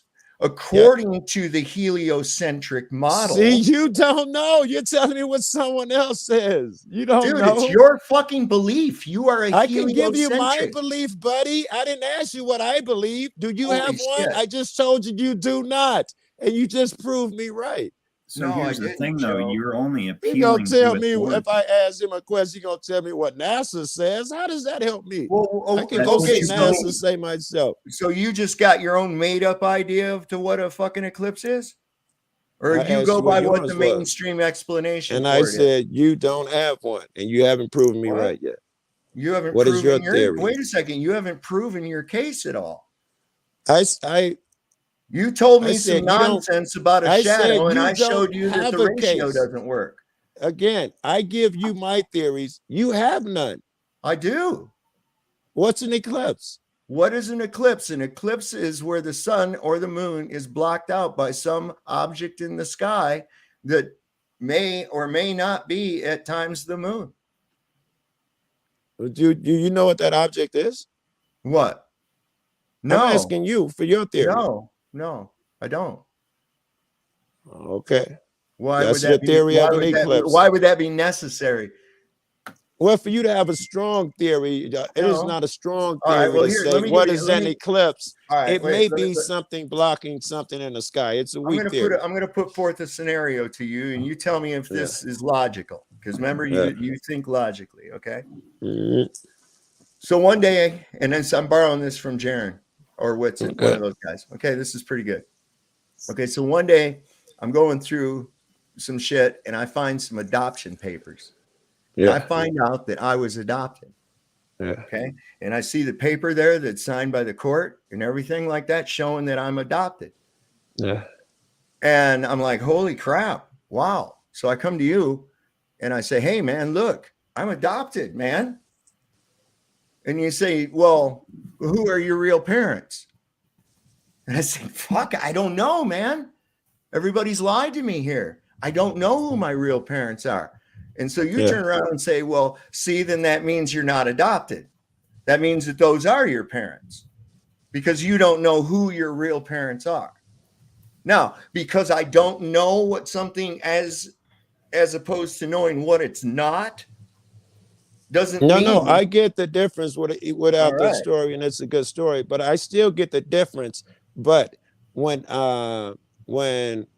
when you add up that you have this whole thing about flat Earth, and Mhm. you can't do anything Well, simple, No, I observable don't. that I Wait a can't. second. Wait. Let me try to get it out anyway. All right. Simple, observable facts. You can't explain what's happening. You can't oh, explain why the sun goes down and this shadow in here Yeah, without we putting mist do and explain magic that. into it. We do hold on. explain that. Here, let me say something real quick. First of Uh, all, is you're using a popular globe art tactic, which is so you think the Earth is flat, then explain everything in the world to me, type thing, Right. right? So say And again. hold Say it on. again. I didn't hear you. Say it again.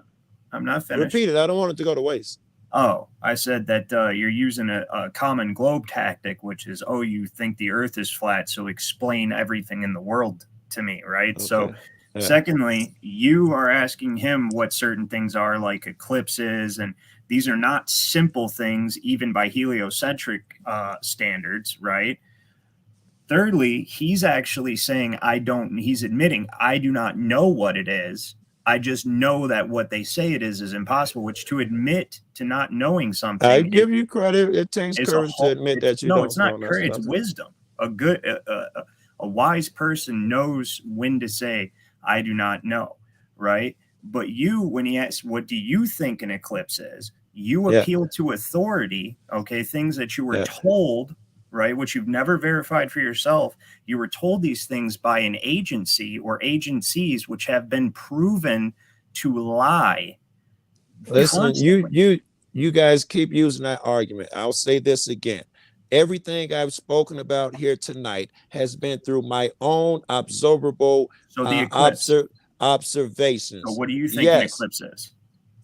it is clearly the Earth casting a shadow, So blocking the moon, because I've seen the time lapse, and you can see that it forms a massive fucking ring. You can How tell do that it's you the Earth. we how all do you see that, account but for the how do you know it's ratio? the Earth? How do you know?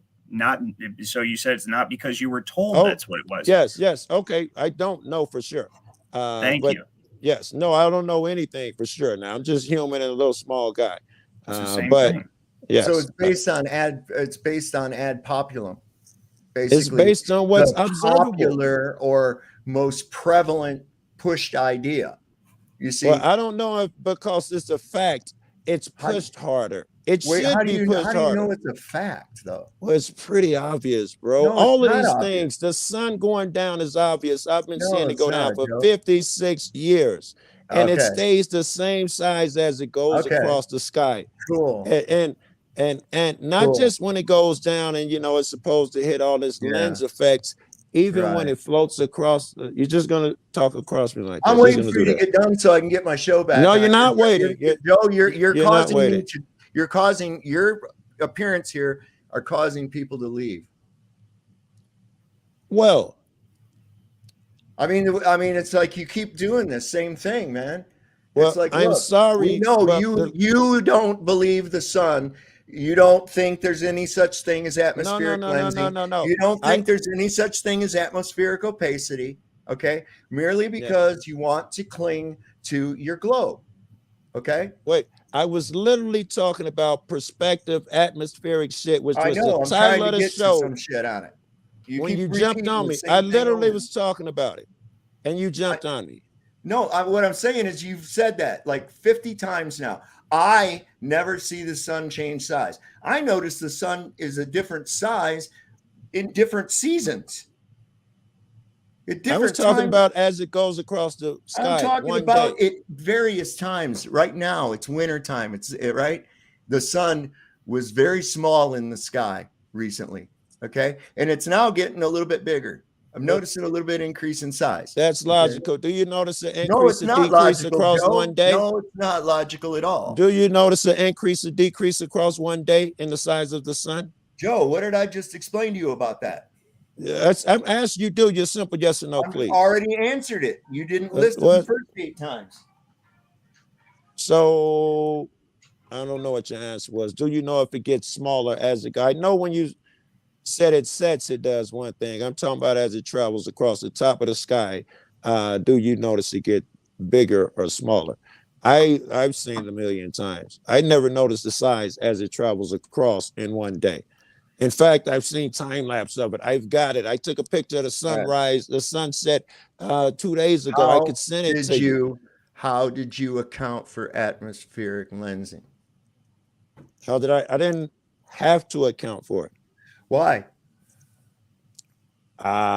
Because it was a time lapse doesn't photo. matter. Time doesn't have anything to do with atmospheric lensing, Joe. And it's a time lapse photo, and I left it open long enough where it traveled high from the sky down low. Okay. And that would have meant that your atmospheric lensing would have been the same from top to bottom. So I didn't have to take it into effect. No, it wouldn't, Joe. Where am I looking through the shortest amount of water? Across the swimming pool while under it, or up to the surface? Of course, in the linear direction, I'm seeing through more of it, aren't I? Right.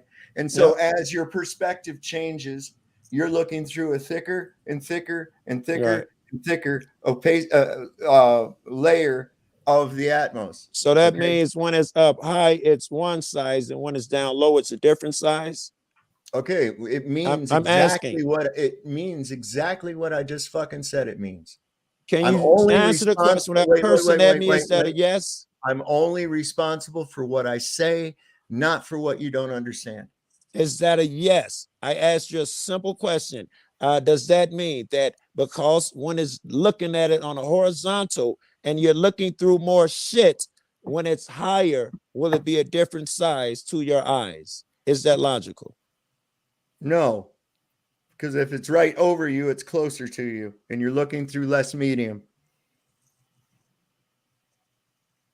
Okay, so now on with the video. You'll like this. It's on perspective. And then it hit me. What's wrong with this picture? What I want to point out here, and this is what fools a lot of fucking people. This is what fools a lot of people, and people like McToon and the rest of these clowns.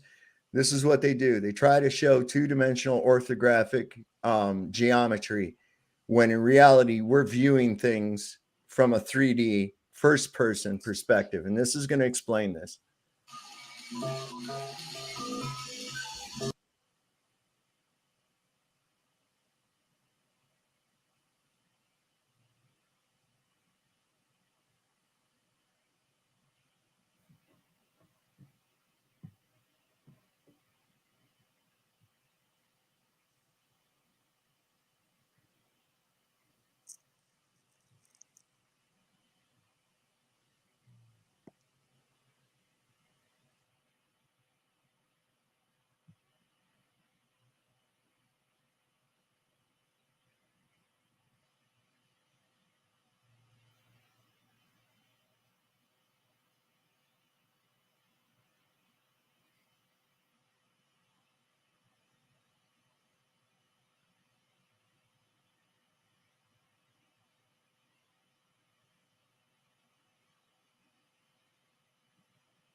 I don't have any sound if he's talking.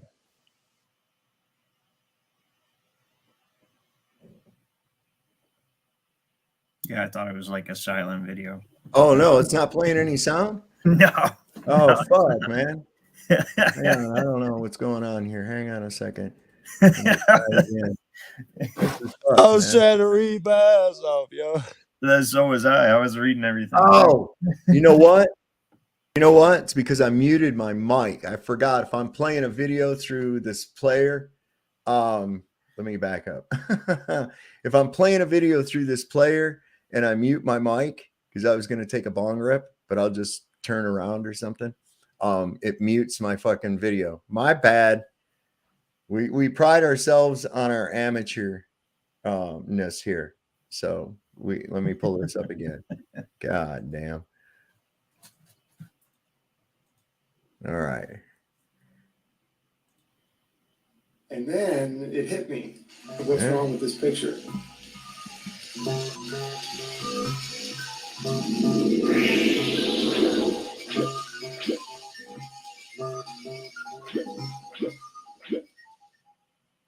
Hello, everybody. Pete Brain here. I got inspired to do a video. I've been discussing on my couple of my videos about this notion that the sun would never make it to the horizon. And I had a couple people show me diagrams, and I hadn't come up with a really good illustration to completely debunk this idea until now. So that's why I got inspired to do this video. Yeah, first of all, let me just say I don't know how high the sun is. So I'll just go with the 3,000 miles that many flat earthers use. And that's what I'm going to use for this video. This guy sent me this picture, and he's got all the maths included, and it looks good. You know, at first I had a little tough time with it because there's a couple things true about it, right? It's showing the sun traversing over the ground, over the flat earth, and it's parallel to the ground. So it had that going for it. And it's showing that when the sun is further away from you, it angles down, just like perspective. Same as this guy, Daz, the cameraman or something is his name. He has a video out and he shows this picture. And it's the same thing. It still shows a parallel sun to the ground. And instead of moving the sun, he's moving the observer. But it's the same diagram. If you flip it upside down, it looks like identical. Anyway, so it's the same notion. So I was a little bit perplexed. I was like, wait a second, you know, makes you start to doubt. But I mean, I know it's wrong, but I was like, wait a minute, it's got perspective. So I thought. And then it hit me. What's wrong with this picture? What's wrong with this picture is that they are attempting to calculate visual angles to the sun from a non-visual, non-perspective drawing. So the drawing is not taking the visual perspective of the observer into account. And that's what's wrong with this diagram. You see, you cannot calculate visual angles to convergent positions, which is where the sun is from the observer, by using non-convergent parallel lines, which is what they're doing in the diagram here. They have two parallel lines and they're drawing visual angles to it.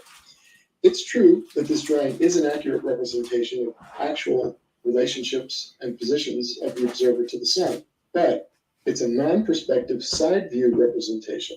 So this diagram is not accurate at all as it relates to the perspective of the observer. So if we add perspective lines, we get a completely different picture.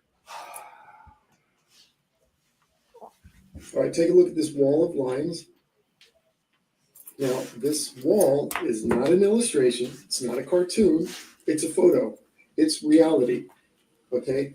This that they put up here, although it has a lot of truth, you know, in it, showing the parallel sun and all that, it's nothing but some geometry. I mean, they're showing us some angles, but it has nothing to do with perspective and how we would see the sun. So it's bunk. So in this next slide here, I'm going to superimpose these lines, the perspective lines, over on top of this. Okay, here we go. All right, and as you can see, the way they're representing the sun as staying parallel to the ground is not correct. The sun would follow these perspective lines, and what they really are is spatial planes, right?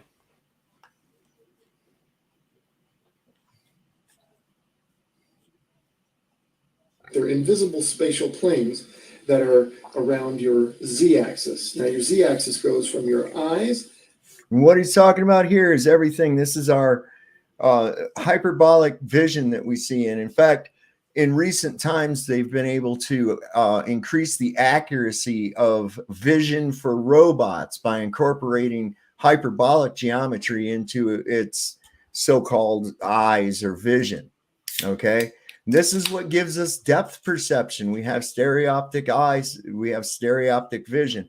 And so what we can see, everything converges in to our center of view. This is why what you directly look at is always in focus. And as you go out, it's your peripheral, and you don't really pay a whole lot of attention to whether it's in focus or not. But the bottom line is everything, the ground comes up to meet the horizon, the sky comes down to meet the horizon, into a zone or a vanishing zone. And due to things that what some people don't think exists, like refraction and atmospheric opacity, we get a refraction line, and that can change throughout the day, which I'll show you right after this. And also, somebody remind me to make a note about maps. I got a thing to say about maps too. A straight line out from your eye in any direction. Okay, that's your z-axis. So anything parallel to that will start to converge toward that focal point or the horizon, right? In line with that z-axis. Everything does. Any lines going away from you are going to all converge. Yet this diagram that they show us, saying that these are the visual angles to the sun, have no convergence. The lines are parallel. So look at these parallel lines and look how they converge. They completely go against this geometric drawing or these angles and these formulas. They don't work, friends. So anytime someone brings this up, bring into this video, show them this picture, and this is the reality. The photograph is a reality. That's how we see everything. So this representing the sun is going away from you parallel to the ground, and then calculating your angles to the sun based on that is wrong, and it doesn't work. Okay, and quickly notice with this line of converging parallel lines or planes, notice how the higher up they get, or the further away they get from the yellow line, which is your z-axis, notice how they orient themselves more and more vertically and less horizontally. Also notice how all the lines converge at the same point, the vanishing point. It doesn't matter how high they are, they all go to the same place, which, interestingly enough, means that no matter how high that object is going away from you, it visually goes to the same place. That's right. Okay, here's the wall of lines again. Notice that these are true perspective lines. These are parallel lines, but from the observer. So using that two-dimensional orthographic geometry, like in the top line, that's deceptive because of the fact that in reality, that would mean that the sun was actually increasing in altitude. But if you follow the visual perspective, you see that it's going to converge into the horizon. Which is this little guy down here. This is what these parallel planes or parallel lines would look like. They just happen to be represented by these wooden planks, right? But that's actual perspective.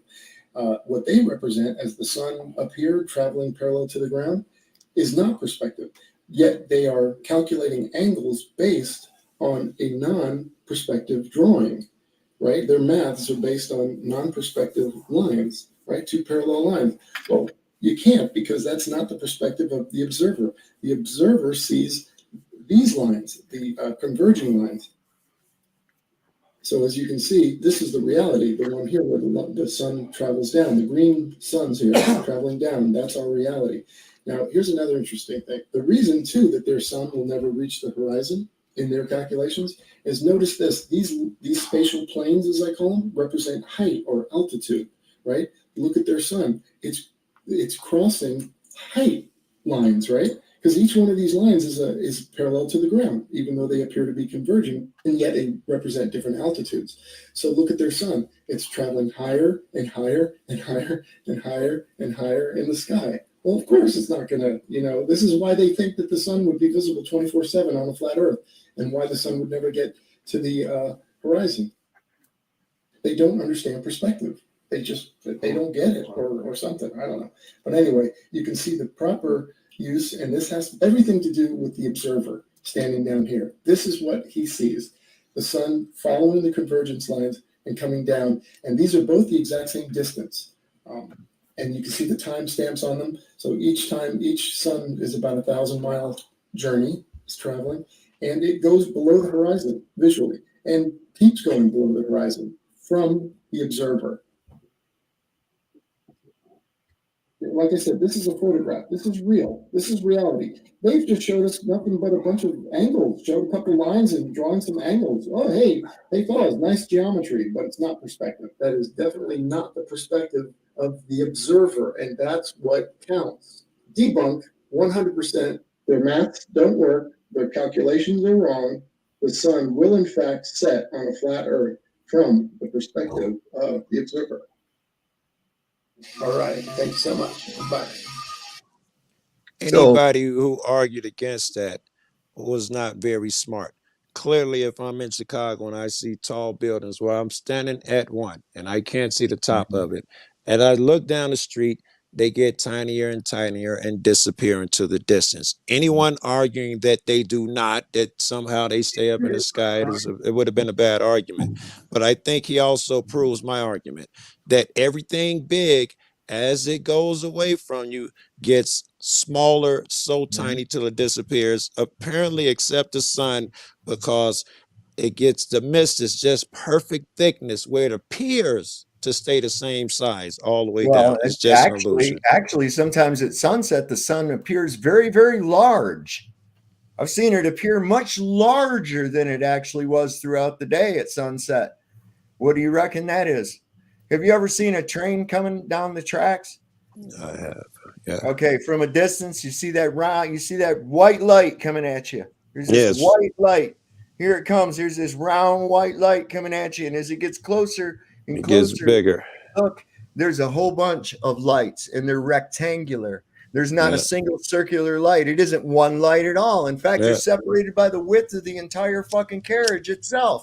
There's 5 separate lights going on there. But it looked like one round light off in the distance. Because it was so far away, it was tiny, and you can't really see it, proving that all things get smaller. And you couldn't actually tell its distance based on the light either. How many people have misjudged making a left turn or going through an intersection based on a headlight that they see? I thought he was so much further away.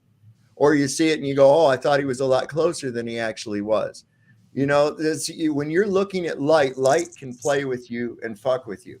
But here's the most retarded thing, okay? If you're looking in the sky to prove that where you're standing is round, that's as retarded as me wanting to see if I got enough gas in my Jeep. So I'm going to go look and see if my neighbor has shingles on his house. Okay? It's just an add-on. Would any of that? What in the fuck would the sun? What in the fuck would the sun or a star or anything else have to do with the Earth being a globe now? Nothing. Not a fucking thing. If it went down. Well, if a frog hold on. It was only one sentence. If it went down and stayed the same size, that would be a massive clue that it's disappearing behind a round object. It could be one explanation of many. It'd be the most obvious. No, it wouldn't be the most obvious. In fact, based on everything else, if no one had ever told you such ridiculous nonsense, you would never have any reason to go there. You'd go, man, that's really weird, man. I wonder where the fucking sun's going. You'd never come to the idea. It is the only object in the world that doesn't get smaller as it goes away. That's what I would be. That's what I would say. It clearly disappears behind something. Everything else in the world gets smaller except the sun. Hold on. And that would stand out to me. Okay, so it stands out. How would that mean that the Earth's a ball? Why not a cylinder?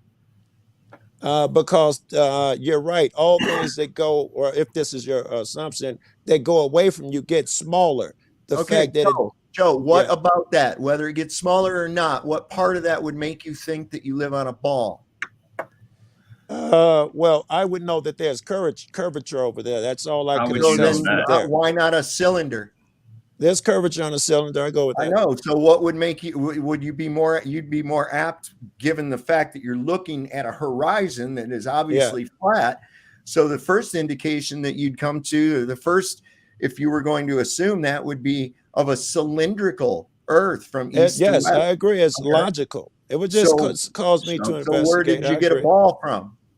It's not cylindrical, but that would indicate that it's cylindrical. Curvature, right. I know curvature. Is that proof that it's cylindrical, though? No, you'd have to investigate further. That's what I'm telling you. It would cause me to investigate further. But I would know one thing, that it is a curvature. I know that Well, much how so do you How far. do know you that know though? that? How do you know that? Here's The the same thing. way I know it's a cylinder. How Because the hold on. ball disappeared and it was the same So size. here's It the didn't thing: shrink. the Earth has given dimensions according to the heliocentric model, right? It It has does. specific given dimensions. Therefore, it has to have a specific equation for the ratio of curvature over a given distance, It right? does, yeah. Right. Okay. How come that is not? That's easily proven false. That ratio Because that ratio, because is the Earth, refraction. I was about to say, now don't guess, don't Okay. put words in Okay. my Go mouth. ahead. Because the Earth is so big, that ratio that they use is really a parabola. It wouldn't work for a circle because the Earth is so massive. If you Well, extended the whole thing out, it would be nothing like the shape of an How Earth. big how is did the they Earth? get the R value though, Joe? I don't even know what the R value is. All right, how did they get the radius value? Where did they get the value for the Oh, radius? I don't know the math that they did it, but I've seen the parabola when you extend it, and it does nowhere near follow the shape of the Earth. Well, how come every photograph that I see of the Earth from space, it's a perfect fucking circle? I don't see a parabola. I don't see an I've, oblate spheroid. What are you talking about? And no, 7.9 or 8 inches per mile squared works on a sphere or a parabola for up to 1,000 miles, Joe, which is long beyond any of your observations could do on a linear path. Well, hold on, that's a lot to unpack there. The first thing about pictures of the Earth, there are not a lot of them. Very few objects have gone far enough to take a picture of the Earth. All right, so those would Like be pretty zero, crappy. like zero. Yes, most pictures of the Earth are from like the ISS and shit like that, and it's so big, most of the Earth is still in there. So all you So can do then is are the calculate. ones are the few Yeah. that we have then are fake then? No, it doesn't mean the few that we have are Well, why fake. aren't There, they you would have oblate to count spheroids? the opportunities that we had to do it. Go ahead. Then why aren't they oblate spheroids? They're all round. Oh, why are they round? Yeah, I mean they don't look like Because oblate the Earth is spheroids. round. Even the few that we do have, I mean the blue marble from 1972. Yeah, the blue marble's probably not what you're thinking of. How It was about the an one advertising campaign. sent back by that satellite that went and showed the moon going in front of the perfectly round Earth, right? And from the moon, they showed us a perfectly round Earth. Yes, because the Earth is round. Well, I thought you said it was an oblate spheroid. I didn't say anything. I never oblate spheroid never came out of my mouth. I said the a parabola was used as for whatever mathematic calculations you guys were talking about at the time. I would never say that. It's the same geometry for a sphere up to 1,000 miles, Joe. That's what I said because Yeah. because So it the Earth doesn't is so matter. massive, it holds right there on the top. So It doesn't matter. That's why people use What? it. But if you so extend it, it would turn into some type of potato shaped doohickey or whatever you so call the it. Earth is approximately 24,000 miles in circumference at the equator, according to the heliocentric model, right? If you say so. Well, I don't say so. That's what mainstream science says, right? Okay. That's If they what say so. Right. Okay. See, there you go. If they say so, right? Yeah. Okay. So that image we were talking about earlier, right? Yeah. The one from the dunes, right? 50 miles, which it is 50 miles. Yeah. The Chicago sky, there should be 1,473.1 feet of curvature. That's completely missing. That's pretty 14 significant. 1,400 feet. 1,400 feet, 1,473 feet. So really about 1,500 if you want to round up. Yeah. 1,500 feet of curvature. And this is based on Yeah. the given dimensions of the globe. That is the amount of curvature that should be there. That means that if it is not there, one of several things is taking place. Either the Earth is such a massive ball. Like, I mean, if it is a ball, it's such a massive ball Yeah. that the curvature is imperceptible over vast hundreds of miles, basically, right? Mhm. It's completely which would mean the dimensions of the Earth is actually, there's so much more land and stuff out there, we have no idea. I get it. Right. Right. Well, Or here's the reason why. Yeah, it's go ahead. not Mike. a ball. No. There's a third option that you missed, What which is would that be the third option? most logical. Sav will play That's you the the most video. No. There's a third one that you'll miss. If Sav will play the video I gave to you at about 4 minutes, it will explain the third option. Which what? Explain it to me then. I put the What link would in you the show chat. the video? It was the Simon Dan. I'm not going to play it on here because He's he'll not give me gonna copyright. play. He'll give me a copyright strike, But bro. what does The he third say? option is that when that photo was checked, because they went by what the submitter said. So when they went to the site and lined up the stuff, the submitter, the 50 miles, he said it was 30 miles off. And when Okay, you do so when you do the curvature, then it only accounted for I forgot, but I here, forgot. no, I'll do it right now. I got a Yeah, curvature calculator, so yeah, don't you worry about it. I'll do it at 30 While miles. you're yeah. looking that up, and I'll tell you why. Now, if it were a bigger ball, that throws all your mass and orbits and all that dumb shit out of whack, right? So it's dependent on being the specific size that you've been told and not witnessed. The curious thing is, where are you going to get this radius value at? Let me show you what happens That's over still the course of 486 feet of curvature, bro. Very good. 48 stories. Those buildings are 110 stories. The fucking Sears Tower. Which you So can see. it would only cut off the first half of the about buildings. 40%, You'd see the about half. top half. And there is a picture that shows from there. That is exactly, they're superimposed. What you expect to see is exactly what you see. South could fast forward it to that one part at 4 minutes and 35 seconds in and just show you the still of how it looks from that site. And we don't have to guess and approximate. So as Okay. I was saying, it doesn't match the 8 inches per mile squared, Joe. That's the point. It matters. It fucking matters significantly. It matters significantly. We'll have to If you agree that increase- I say listen. it does and you say it doesn't. Oh, listen, it doesn't. You can clearly see it. Did you ever see the video by Rob Skiba where he brought Chicago skyline in while he was in a boat and they took off from that shore and Yep. kept it in view? Yep, I did. Mhm. And it wasn't a mirage. Isn't that No. something? And No, it wasn't what was something, I just so happens that I did see that video and your Mhm. boy's math was out and that video has been debunked because No, it again, hasn't. No, Simon yes, Dan he has said not I done. forgot how many 50 miles out of some crazy stuff. No. I don't know, however many miles off he said he was wrong. And when you take the calculations in, it was exactly what you expected to see. Fine. Matter of fact, why don't you, if you look up, hold on, I'm only going to be one more second. I know if you look up that video. You're bleeding me fucking people, man. What? You really are bleeding me people. Why the fuck you got me here, man? If I'm fucking causing you, niggas, I'll leave. If you're going to converse with me, converse. Don't interrupt me every 10 minutes and tell me how shitty I am and how I fuck with your crowd. Them niggas can leave. Fuck them.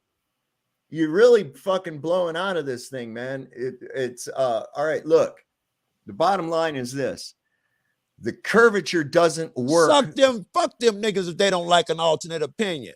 Fuck it's them. Not I'm not gonna say I agree with them, make them happy. Dude, you're half-assed explaining shit that's already been fucking thrown out the window.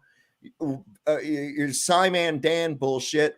That's been addressed. That's been addressed. Well, we could address it now, but there's copyright. I don't need show to. you 10 more shit that you won't be able to play. I'm showing why there's errors in all of this. My focus of this is not Chicago skyline. Okay, you can make every excuse in the fucking world you want to about that. Bottom line is, I got one, and it's not going to change. All right. Well, I know that, and I don't care. I don't fucking care. If you Joe. cared, you'd watch the video and share with your kid. Okay, Joe, I'm not here to convince you of anything. Nor find out the truth.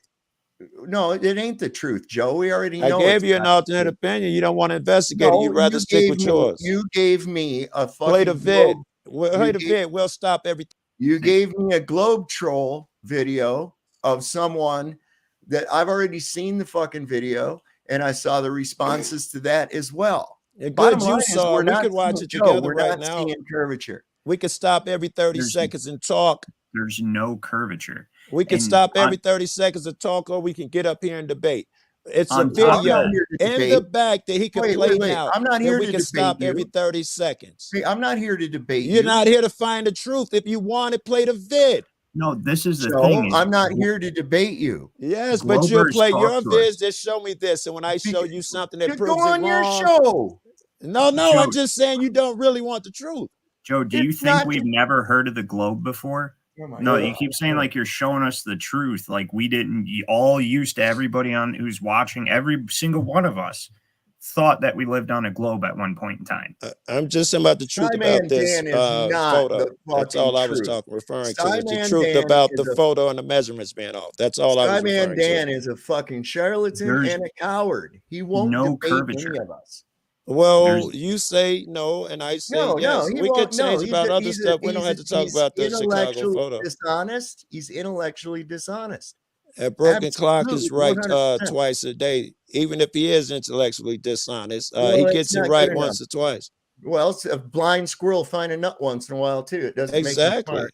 Doesn't mean he Right. can see, does it? I'm not even talking about the man's character. I'm just saying in this one they got it right. I am. The dude's a wanker. I got it. I get it. He All might right. be a jerk. He is Most a of jerk. these guys are jerks, right? They debunk these flat earthers and they're They rude don't as fuck. debunk shit because they get their asses handed to them on a daily basis, Joe. Yes, Put they up do. put up anyone and let's do back and forth. And I bet Dude, you we have seen we watch it. We watch it here continuously. Okay, well. Anyway, Yeah, I want to but show you what happens. You never Joe, have and here's opposing the problem. opinions. Though. Here's the problem. Yeah, well, Yeah. you know, good. So here's the here's the problem with your fucking horizons and shit. Okay, I'm going to show you what happens over a course of a few hours, all time lapsed. And watch this coastline. Watch the horizon. Watch everything. Okay, watch this coastline. Watch the horizon. All right. Go to the Earth curve, and we see just a time lapse of it throughout the day. We see it moves drastically, goes up and down. Now the Earth is not breathing in and out. It's not doing yoga and stretching.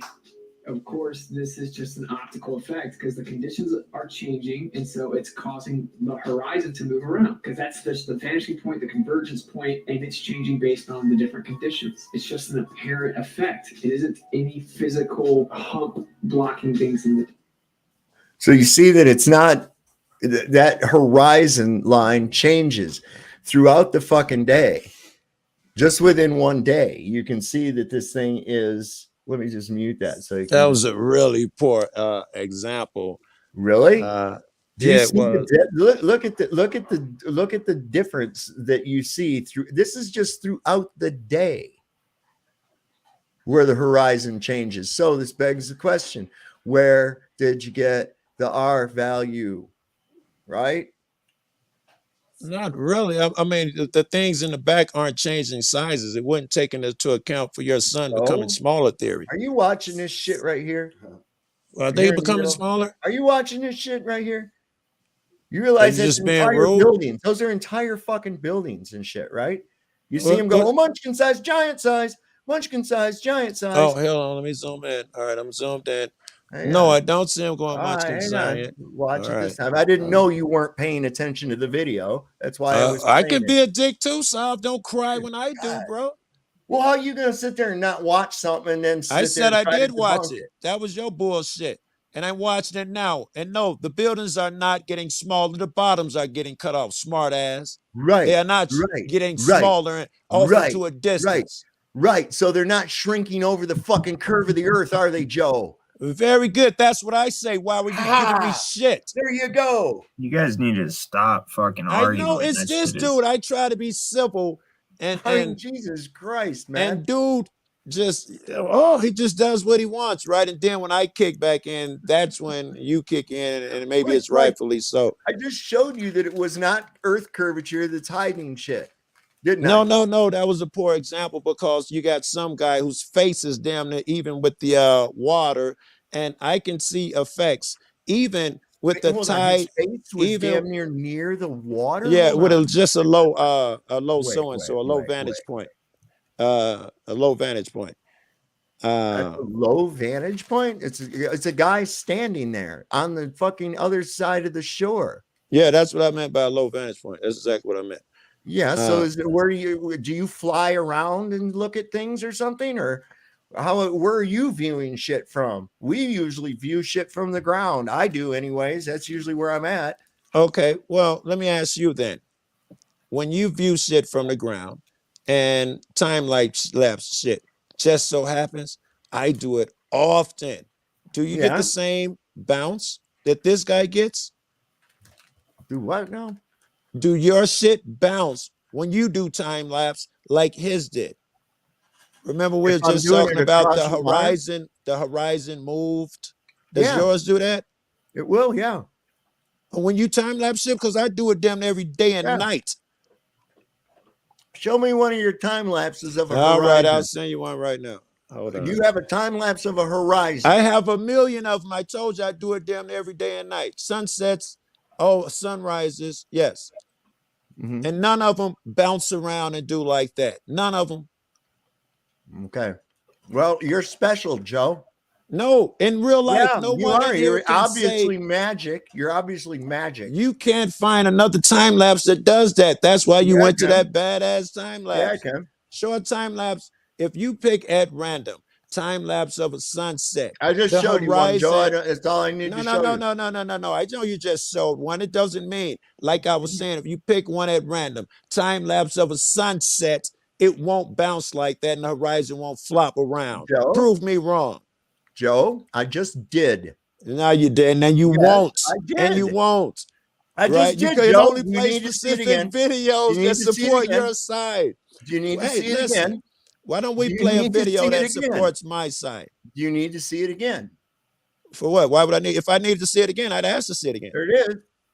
Oh, look, Okay. it's changing. Okay.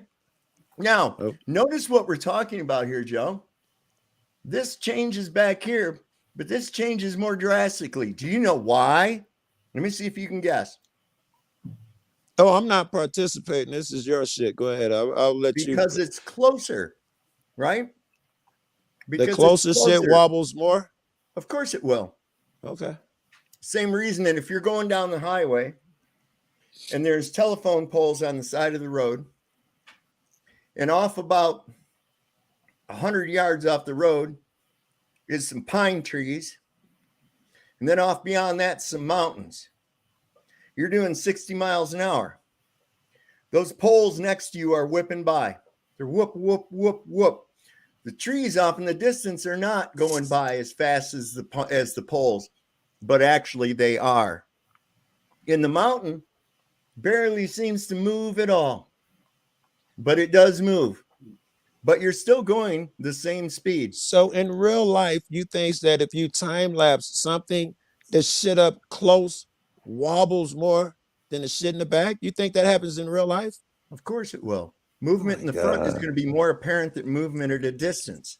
See, you don't have any idea if you don't understand I perspective. told you I of do it every anything. day and night, bro.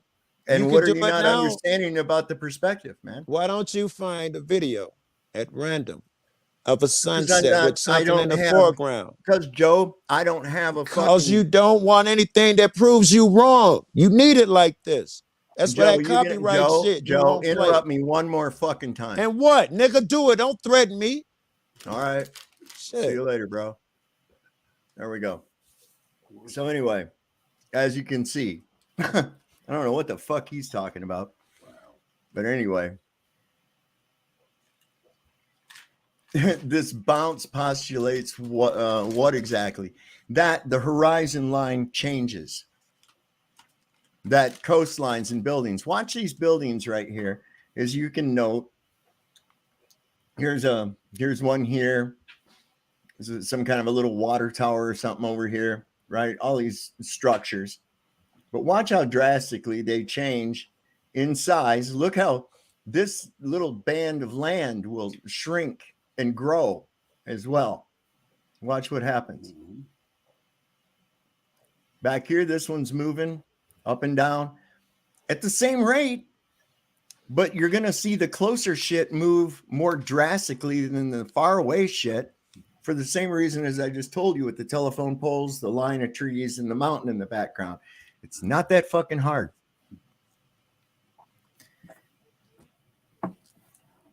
I was going to ask him. So it's interesting. You know about that Thompson versus Garcia case, right? No. Enlighten me.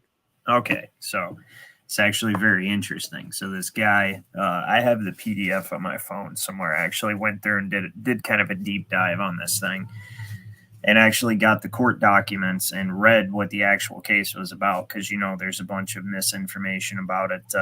Basically, the guys, the Globers, are trying to say, "Oh, it's fault." Well, this guy actually won in court. Okay, he was sued. He put up a competition. I think it was like 5 or 10 grand or something like that. He says, if you can prove that the Earth is a globe, I'll give you $10,000. Well, this guy comes to him with evidence, that what he claims is evidence, saying, I proved it's a globe. He's like, that doesn't prove anything, so I'm not going to ruin why. So the guy, Thompson, sues Garcia. And this is an actual court case. Oh, I think I did hear about this. Yeah. Yeah. So Thompson sues Garcia, takes him to court and says, I won this contest. He needs to pay me the money. He promised me he'd pay me.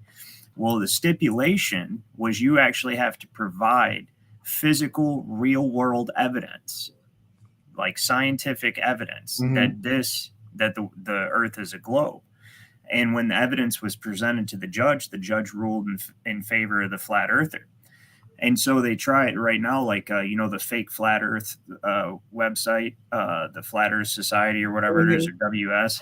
They're like, oh, he cheated or blah, blah, blah, or whatever. No, what it was the guy had a computer model that he had designed, that he had programmed. And he used that computer model and tried to present that as evidence that the Earth was a globe. And it didn't hold up in court because it wasn't actually real world evidence. It wasn't like indisputable evidence that this was it was math. He tried to math it. And the judge actually ruled in favor of Garcia and said, no, he doesn't have to pay you. You didn't provide evidence that the Earth is a globe. And I'm trying to find, I have the document, but if I look through all my files, it's going to take forever. So I was trying to find it online again. Luce Sapphire said, you're talking about Doug. He got the transcript showing, God damn it, I got that thing stuck to my roof of my mouth now. Never went to court on evidence to use CGI, so the case was dismissed. Yeah, he used a computer model, basically. So it didn't, the judge ruled or basically dismissed it, said that he didn't have any evidence. I have the document somewhere. I'm going to try to find it. So Tartarian Mandela said about foreshortening. This is foreshortening right here. So we know that flower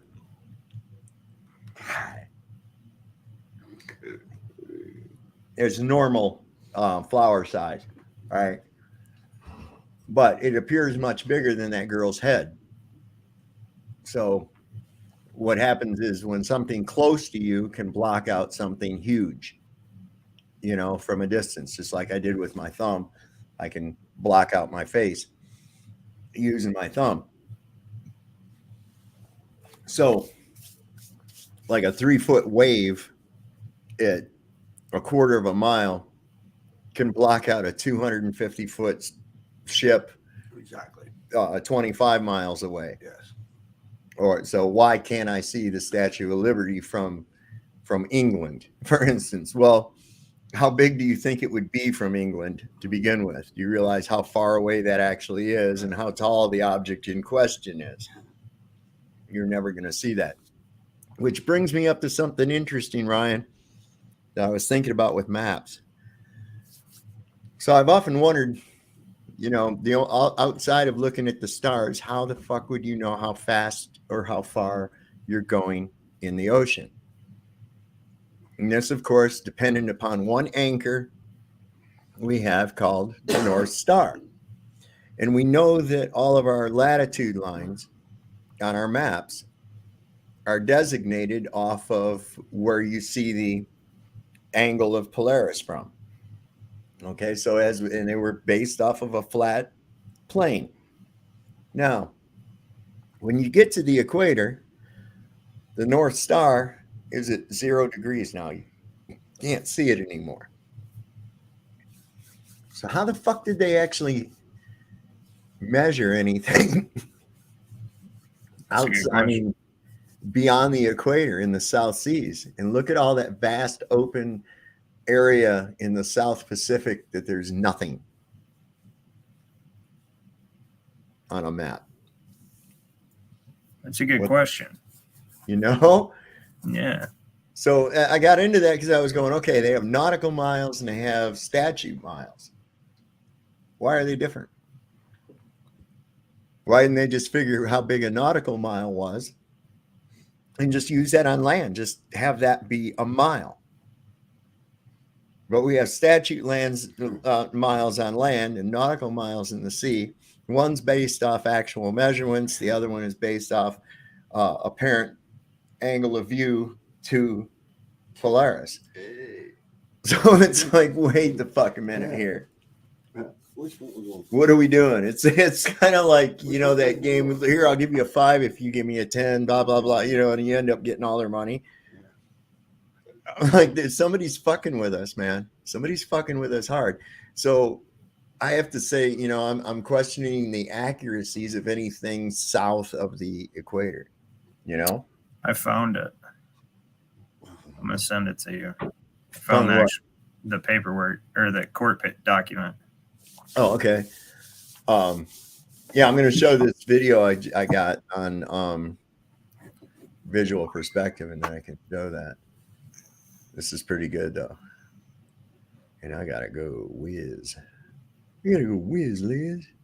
Dun, dun, dun. 2 for you and 1, 2 for me. Yeah, exactly. Push button. I mean, think about that, guys. I mean, I might be off base, but once you're past the equator, what's your anchor star? How did you gain any kind of accuracy? You had to gauge with stars that are moving based, you know what I'm saying? You don't have, I'm just saying, it sounds kind of fucking crazy to me. Oh, you know what? I had this muted. Yeah, you've been doing that. I had this muted over here because I was playing it without the music.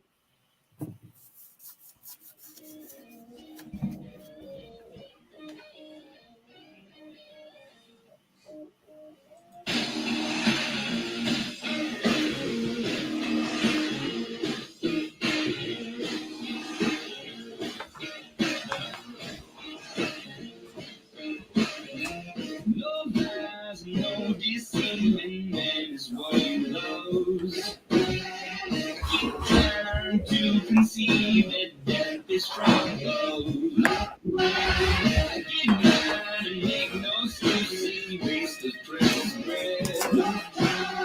The sun shines on everyone love yourself. You cannot do that. This is Mother Nature. You cannot be successful. Only recognize when you look at a light source, the image on your retina will look like this. It is exactly what you saw there. That is what you recognize and see. And if those two lights are too close together, the brain will say, "Oh, I agree with you."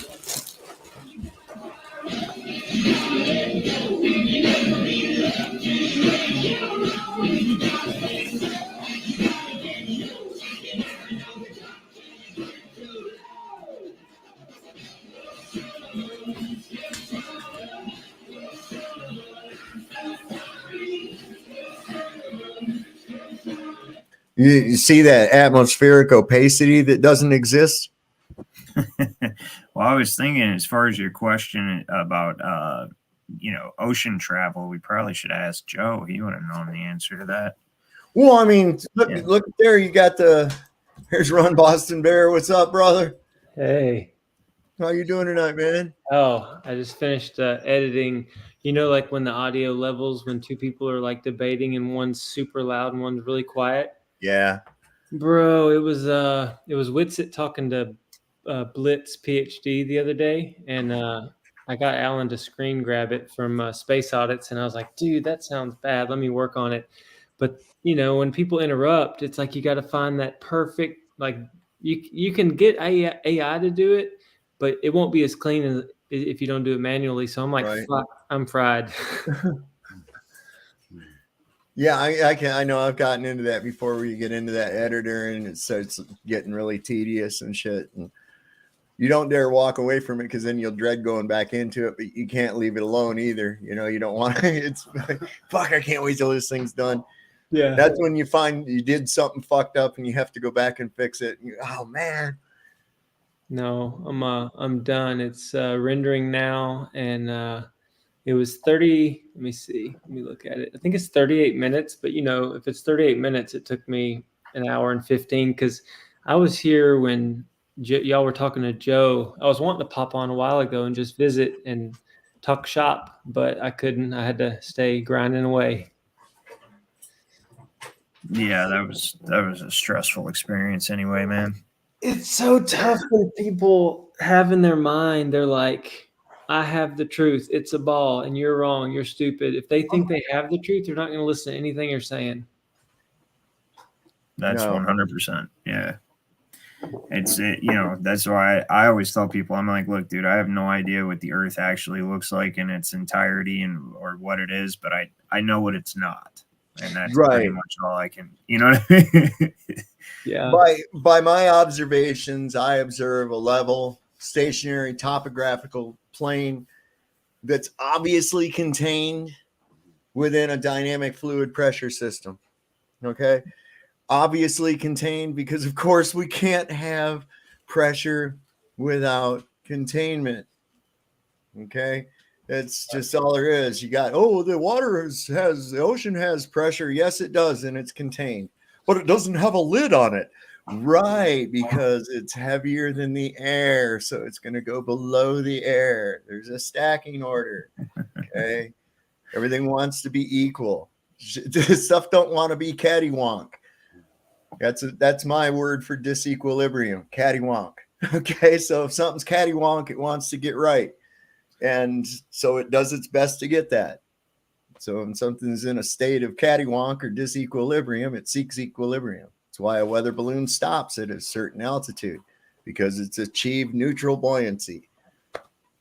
Hey, don't you love it when you look out and all the clouds have flat bottoms and a whole massive cloud system is sitting on a dense medium or layer? Yes.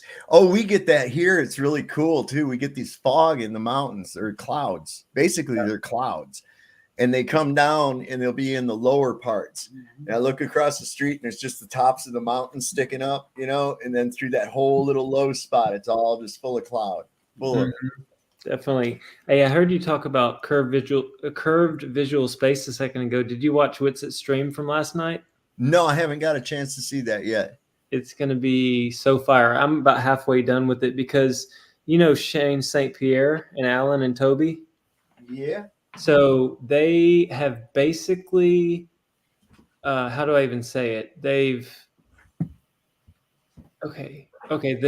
reverse engineered the reverse engineering. You have to say it twice because the globe is just the reverse engineering of how we see in curved visual space. So how we see the world with, Euclidean geometry and perspective and like the convergence of railroad tracks at a distance and all that shebang. Right. And the whole thing with the boats over the horizon and all that stuff is just vanishing point, perspective, optics. And the next thing you know, they were like, oh, we're on a globe of this size. Well, Shane has found a way to mathematically exactly pinpoint the how we see. And that's what the stream's going to be about. And it's just in Earth Awakenings on Discord, people are losing their mind because we're taking back and undoing what they did. It's just amazing. I can't talk about it as eloquently as those guys, but here I'll drop in your chat. The way I've said it, and I'm sure that they're going to break it down a lot better. And for lack of a better way to put it, I've said they've taken our curved vision of the sky and transposed it onto the earth. Exactly. You know? Did you hear what I was just asking about a couple minutes ago about on the maps? I wasn't in here. I wasn't in here. So I got to thinking one day, if you couldn't see any stars, how would you know how fast you were moving, or even if you were moving at all and not just in a current, or how far you had actually gone in a ship across vast distances of ocean, right? So of course we know they use the stars, stellar navigation. And of course, this is based off Polaris. And as we know, once you get to the 90th parallel, which is going to be the equator, you don't see the Polaris anymore, right? Mm-hmm. So how the fuck did they accurately map the south of the equator. How much of Lindsay's work have you looked at it? He changed his name to Soul. No, what is it? No, you're Sovereign Soul. You're throwing me off with your channel. Lindsay, Meta. Here, let me look it up. Because I was thinking about that. I was like, you know, for a little bit of a distance, you might be able to pull that off. But then when you're getting totally different perspective of the rest of these stars, knowing that they're fully in movement, you have to predict that off of an assumed point to get that. And then the fact that they're using nautical miles, Mm-hmm. and then on land, we're using statute miles. Of course, statute miles, you can measure those, right? The other ones are nautical miles are based on observations to the stars. And I'm like, wait a second, man. Why didn't they just take a nautical mile and use that for everything? Just say that's a fucking mile. Base that unit of distance off of that. Like go on land and say, okay, we see this, and now Polaris is at this. Okay, there's so many nautical miles between those 2 points. See? Yeah, it's tricky. You know, you got the whole metric system versus, you know. Yeah. But anyway, it's Tomb of Illumination. Have you watched much of his stuff? I think I have before, yes. And so from the equator in, it's like this double donut system where it's mirrored. So, and we have this azimuthal grid of vision, which is, it's like a perspective dome over us. Mm-hmm. And what's so crazy is every single person has their own vision dome. So when people are like, you know, if they're 500 miles apart or 1,000 miles apart, you know, I'll be seeing the sun rising on my perspective dome, and these people, they're just maybe catching, you know, twilight or the sun coming, but not the actual orb showing up yet. And it's really weird when you see, like, Dave Weiss has a good deal where there's like multiple domes like this across the whole screen, and then one sun goes by and it shows all the little suns for all the people's perspective dome. So there's a firmament way up there, like an actual firmament, and all these gradient layers down. But then we see in what you were talking about, that curved visual space. So if you're underneath Polaris all the way to the equator, maybe a tiny bit more, you'll see it, but it'll drop down the side of your dome. But as you go farther, you can't see it. But what this guy says, Lindsay, is you start seeing the mirroring of the stars. So it's almost like this Cygnus Octantis or whatever. Okay, yeah. This Polaris mirrored in reverse. He talks a lot about like Orion's belt being mirrored and flipped and inverted. It's just crazy. Huh. That I'm visualizing what you're talking about. I'm good at doing that. I know what you're getting at. Yeah. It's really weird. But I mean, I've got a little 2 minute 19-second video about azimuthal grid of vision. Yeah, play that thing real quick and I'll pull up some stuff because I got some links for you today. Okay, so watch this. There it is. Sun's above your head and then it sets. One more time. That's exactly what is happening, okay? Let's change latitudes now. Let's go to the North Pole. If you go to the North Pole, the North Star would be directly above your head at your zenith. So if this is the latitude of 45 degrees, because if the equator is here, this black line, that's 0 degrees. That's 45, which is right in the middle of 0 and 90 degrees. Okay? So the 45 degree parallel, the North Star is visible 45 degrees. The North Star would be here. Okay?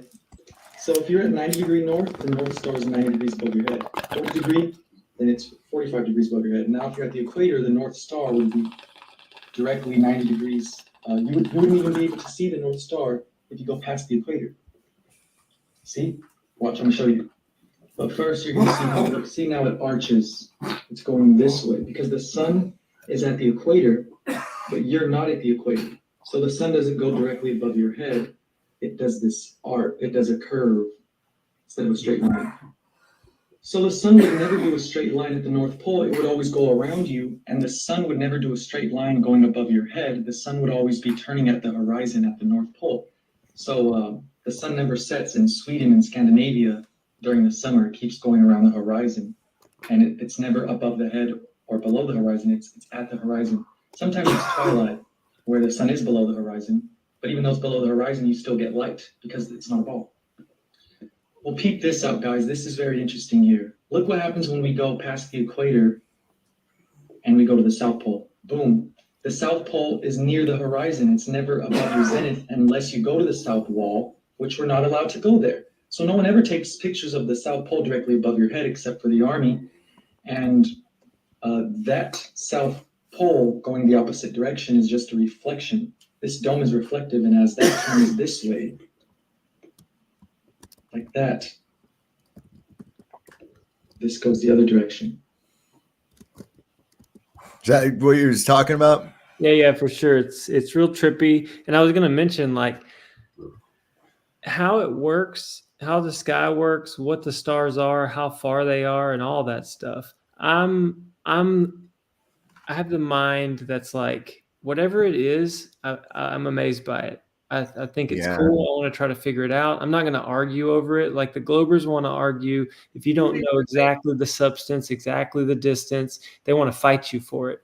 But I know it's not a globe. That's square one. Because you said it earlier. There's no spin to be detected. There's no orbit around the sun.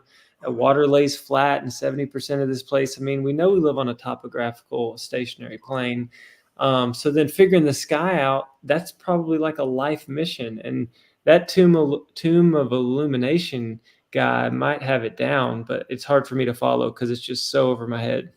Yeah, I've seen some other stuff on that exact same concept too, and I'm like, how are we going to know? We got to be able to look at it, and we've not been able to. This is pretty good. This was going to answer Joe's question about he keeps always asking, shouldn't the sun change the size? And I'm like, I was going to show this to him, but I couldn't get him to stay on track long enough. Wait.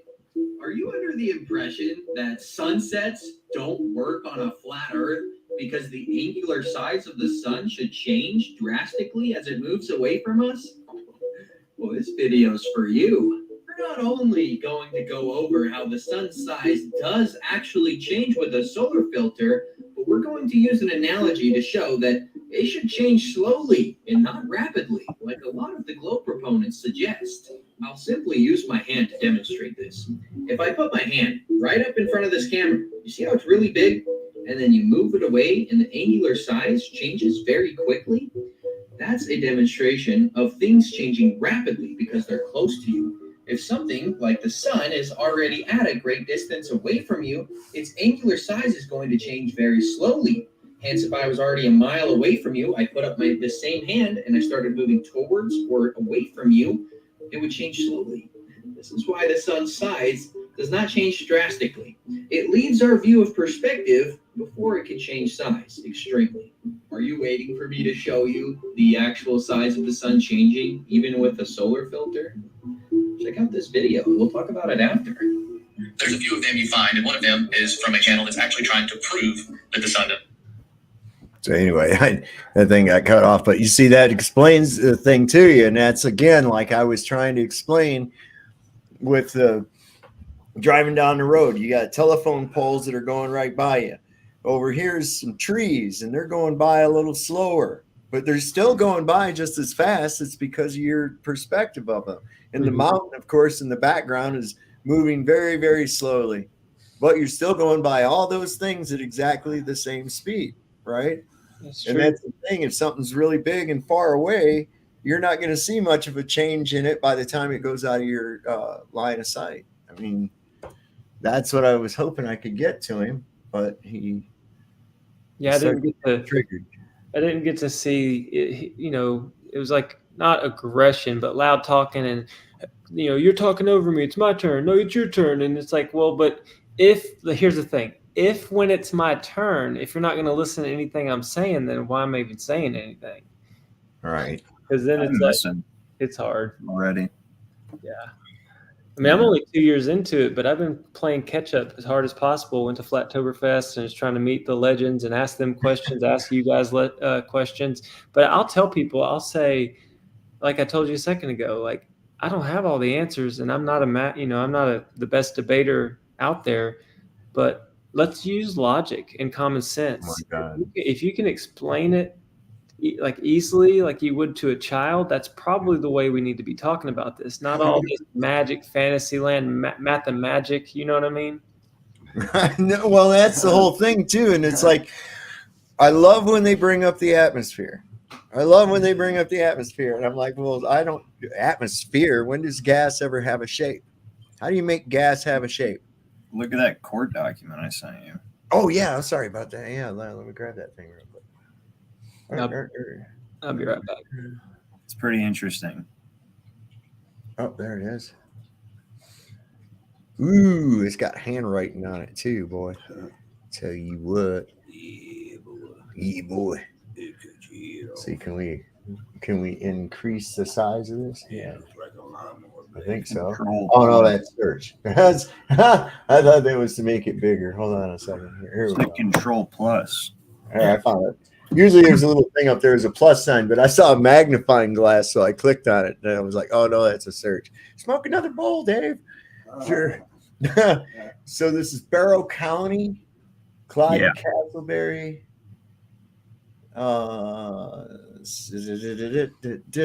Plaintiff says the defendant is indebted to the plaintiff as follows. Mr. Zen Garcia ran an online contest that I won to produce 2 proofs that the Earth is a rotating spheroid. I met all the criteria to win the contest, and he did not pay. That said claim is the amount of $15,000 plus $96 costs to date and all future costs of this suit. So this is state of Georgia, Barrow County. Yeah, you go down it. Thompson being sworn. Okay, so you are hereby notified that William M. Thompson has been filed. Okay. Yeah, go down. It's you'll see it says answer counterclaim of the defendant. Right. So that's the defendant, Zen Garcia. Says he denies the claim and countersues, right? Okay, yeah, all right. And then he presents all of his evidence. Right, the Robotham formula. Okay. Yeah. Good. And he's got some articles. He's using that 8 inches per mile squared. Right. And then you go down, he's got these articles in here that are actually from, what is it? Earth Magazine. I've seen these articles before, too. Earth Review. There's Joshua Nowicki's picture. They didn't do a good job reproducing that, though, did they? No. Includes a video.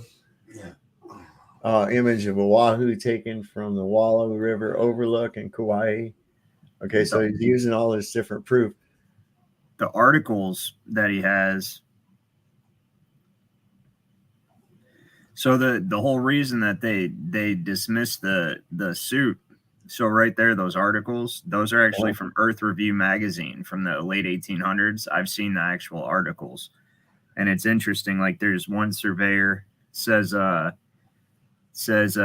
in leveling, I work from ordnance marks or canal levels to get the height above sea level. The puzzle to me used to be that over several miles, each level was and is treated throughout its whole length as the same level from end to end, not the least allowance being made for curvature. One of the civil engineers in this district, after some amount of argument on each side as to the reason why no allowance for curvature was made, said he did not believe anybody would know the shape of the earth in his life. And there's other ones that this other guy says, he says, where is it?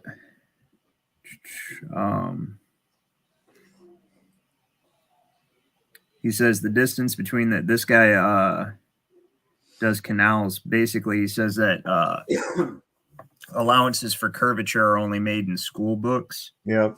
Yeah. All that. So this guy laid down, destroyed the evidence. This is the countersuit that he filed, and it was dismissed. Now, the interesting thing when you look this up, you can find the case. There's Ironson Auditor. Sorry, go ahead.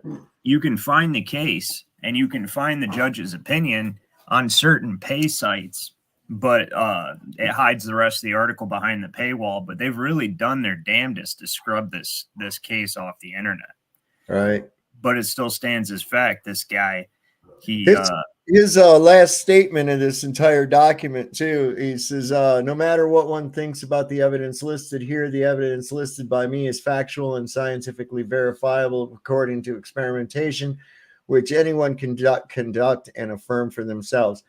The evidence submitted by William Thompson, being in no manner relatable to real-world situations, cannot, as he rules require, be affirmed or scientifically repeatable and verifiable by anyone.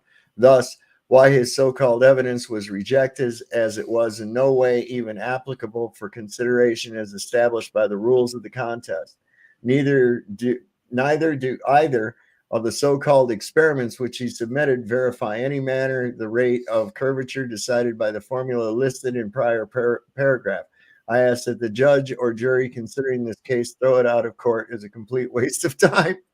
And that's exactly what happened. So here's what he did. It says up earlier what the guy tried to present as evidence. He says that basically the contest was for $5,000. And it was a challenge to anyone that could confirm in two scientifically repeatable and verifiable experiments the supposed curvature of the Earth and the rate and manner by the accepted formula for determining such a declination, right? And it says the guy, yeah, it's up a little higher than that. It's just above all that stuff. Right there. Or wait, no, keep going. Keep going up further. Okay, keep going. Yeah, just a little bit further. How far up are you? Did you go up? Oh, you went too far. You went too far. Go down a little bit more. So right there, it says, where is he at? And I ran the contest from August 2016 until November. So it was about a year and a half, right? Right. So up there it says just the paragraph above it says the terms of the contest. He was offering $5,000 for anybody who could create a repeatable and demonstrable experiment proving that the Earth was a sphere, that showing the curvature of the Earth. It says that William Thompson applied to the contest but was never able to produce not even one real-world verifiable scientific experiment which would or could confirm the rate of curvature as decided upon by mathematicians and scientists themselves should the Earth be 24,901 miles in spherical circumference. So what he did was, it says, rather than create some kind of experiment to test and affirm the Earth's rate of curvature, he instead submitted a couple of videos of some computer program he designed to calculate curvature. As these programs and their calculations are in no manner reliable to real-world scenarios or calculations, as I will list in numerous examples below. So the guy tried to math it, get $5,000. Well, I made this program here, and this program says that the Earth is a sphere. And then tried to sue him. See, these guys are fucking brain dead, bro. But the fact that he had the contest up for about a year and a half, dude, and nobody, you know what I mean? It's impossible. And the judge had to rule in his favor. It's like, well, no, you didn't create a repeatable, demonstrable experiment that, or dismiss it rather. Either way, there was the guy had no grounds for suit. You know what I mean? So. Well, see, and this is the thing. And when it comes down on them and they know they can't prove it, this is why every time you talk to one of these fucking people, they always try to shift the burden of proof on, oh, prove your Earth is flat. Look, flat Earth is an observation. Movement, stationary is an observation. I feel absolutely no movement. I see no evidence of curvature. Okay. I observe a stationary level plane. Along comes Bozo the Clown and says it's an Earth, it's a globe, and it is a certain diameter, and it is a certain rotation, and a certain distance, and a certain speed, and all this other fucking nonsense. Right? Oh, really? Well, that goes against my observations and my senses. Can you prove this ridiculousness? Well, prove what you see is real. Fuck you. No, prove what you're telling me is real. You're the one with the weird claim, not me. Not only prove what you see is real, but prove all of the unknown mysteries of the universe that have plagued mankind since the dawn of creation. Yeah, answer everything, right? Eclipses and just like literally everything you can think of, you need to answer it, or else I'm not going to believe you. And then when you do answer most of those things, they still just no, that's not true. Right, Nuh-uh. right. It's always presupposing the condition as well too. Well, it's obviously a shadow of the Earth crossing the moon. No, it's not. The Earth doesn't cast a shadow on anything. We know that. It has to be something else. And how is it obviously? What if nobody had told you live on a spinning ball? What would have ever made that thought come into your mind that this round Earth we live on must be casting a shadow because we're floating in a vast expanse of nothingness? No, that would have never ever crossed your mind. And then on top of that, it's like they want to be like, well, you can't prove your model. I don't need to prove. I'm using observational evidence. Okay, right. I am disproving your model is what I'm doing. Why don't you explain your model? Or like, especially like even Joe. Well, I use my own observations. I don't rely on other people. Okay, hold on a second, right? Everything you're saying is a regurgitation. Yes. Of something that come from an organization or organizations that have been proven liars repeatedly over and over and over again. Harnesses and green screens and bubbles and fake CGI photographs using artists. I mean, on and on and on. And that's where all of your information is coming from. It doesn't make any sense. Well, you gotta, your observations. Wait a second. These are all your own observations. Why does it sound exactly like every other fucking globetard I've ever heard says the exact same thing? They all came to this on their own. Everybody's been wondering their whole time about eclipses. Well, that's it.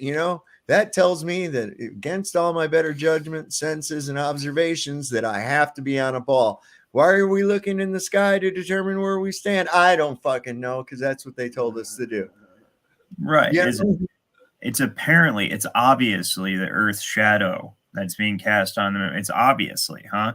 Okay, right. So what about that obscurity? Where's the Earth's fingerprints on that obscurity on the moon there? Like, can you see outlines of continents, or like what are your own experimentation and observation? How do you know that's what it is? There's no way you know any of that shit.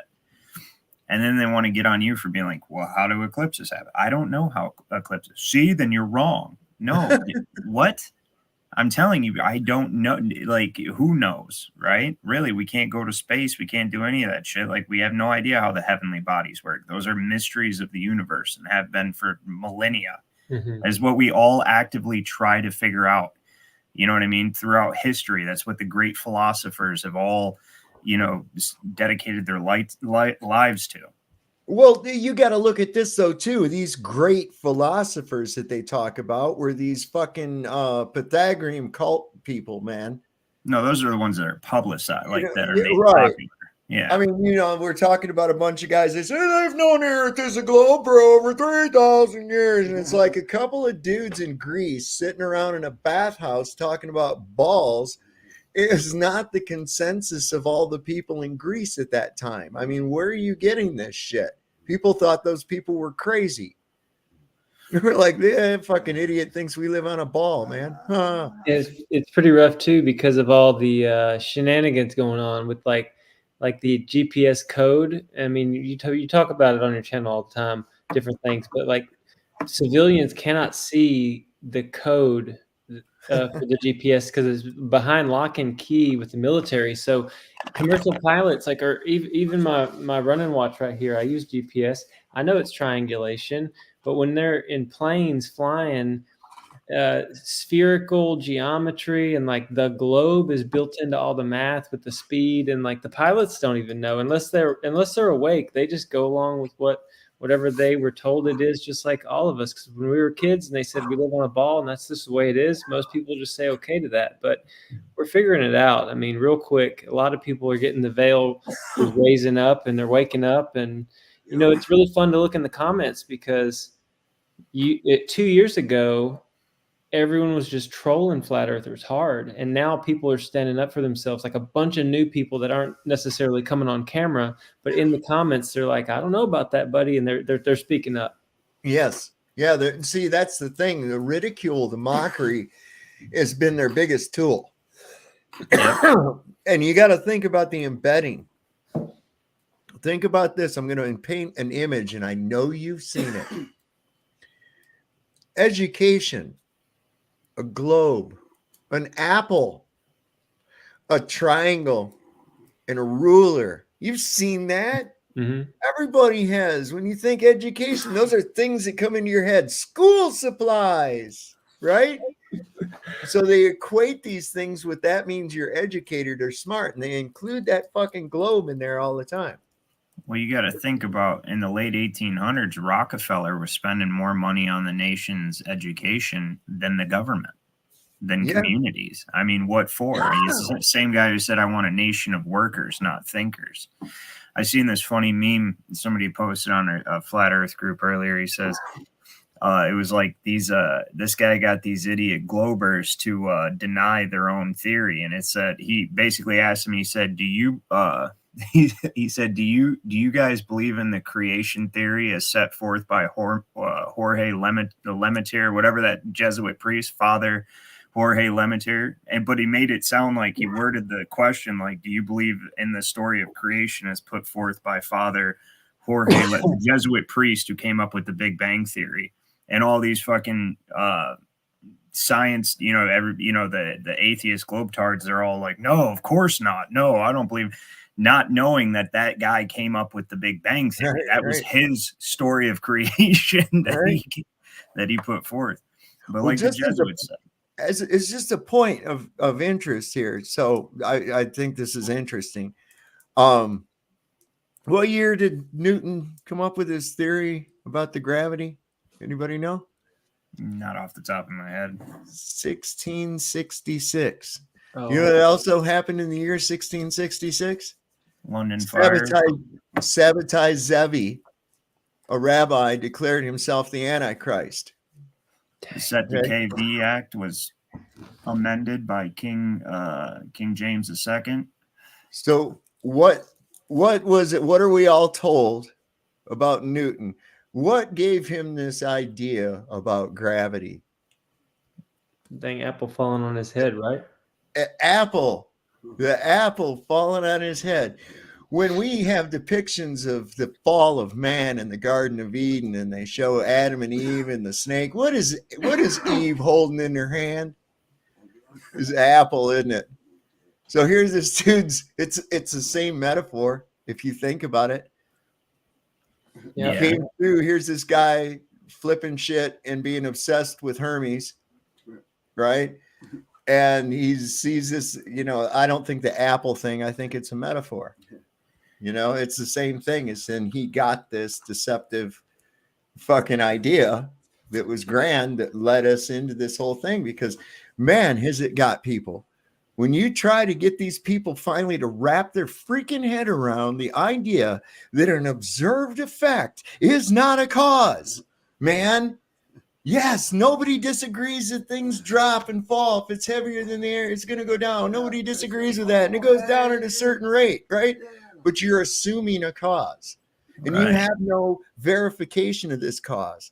And you've taken this cause and treated it as though it's a fact, to the point where now you've ascribed this to other celestial objects. And what do you do when it doesn't work right? You say, oh, there's some fucking dark stuff up there that nobody can see, touch, measure, or know that it's really there, but it has to be there, or this shit wouldn't be. Come on.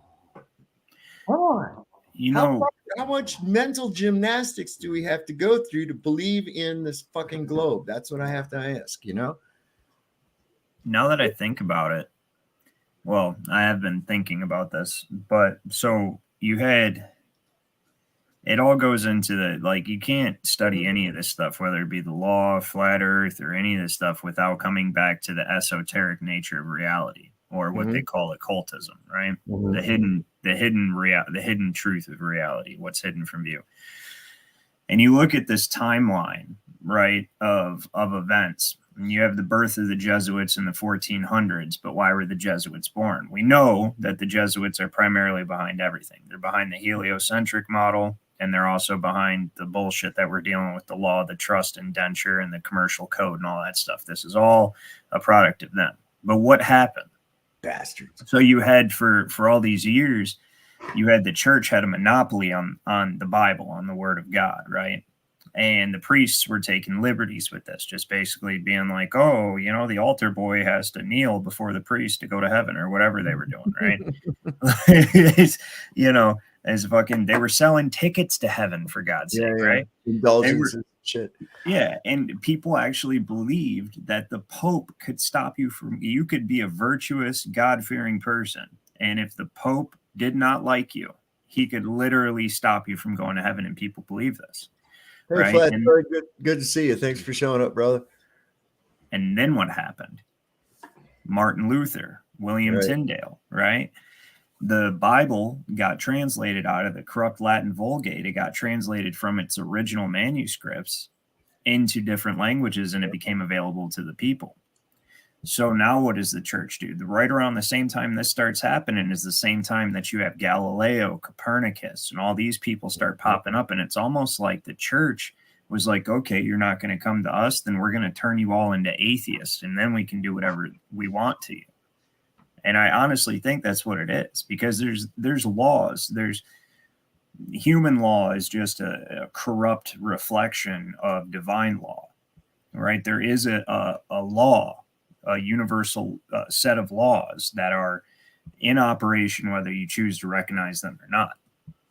Just like the Satanist law of having to tell you what they're going to do before they do it to get your consent, because then it absolves them of karmic responsibility. I think one of the reasons they're turning everybody into atheists, primarily the globe, back when I didn't know God was real. Notice I don't say believe. I know God's real. I used to always think about the globe, and I think about that.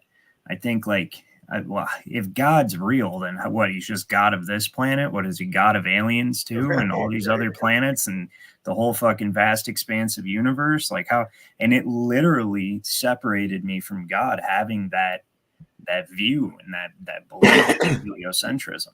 That, you know, cosmology. Yeah, I wondered that too. I was like, well, wait a second, because these guys are all the time telling us, oh, the earth, you wouldn't even be able to see it. And how many of these guys in the past, I think it was Sagan or one of them cats, came out and said, yeah, we'd be lucky to even be noticed by some other extraterrestrial civilization. So, you know, it's like, how would we be, you know, and the thing they always push is that these beings from these other places are always so much more advanced than we are, and all this other shit, you know, which takes us down a notch in that respect as well. Oh, there's aliens out there that are hundreds of light years ahead of us in technology, and blah, blah, blah, blah, blah. And so the imagination runs wild. We've got all kinds of personalities now for these boogeymen from the stars and shit, you know?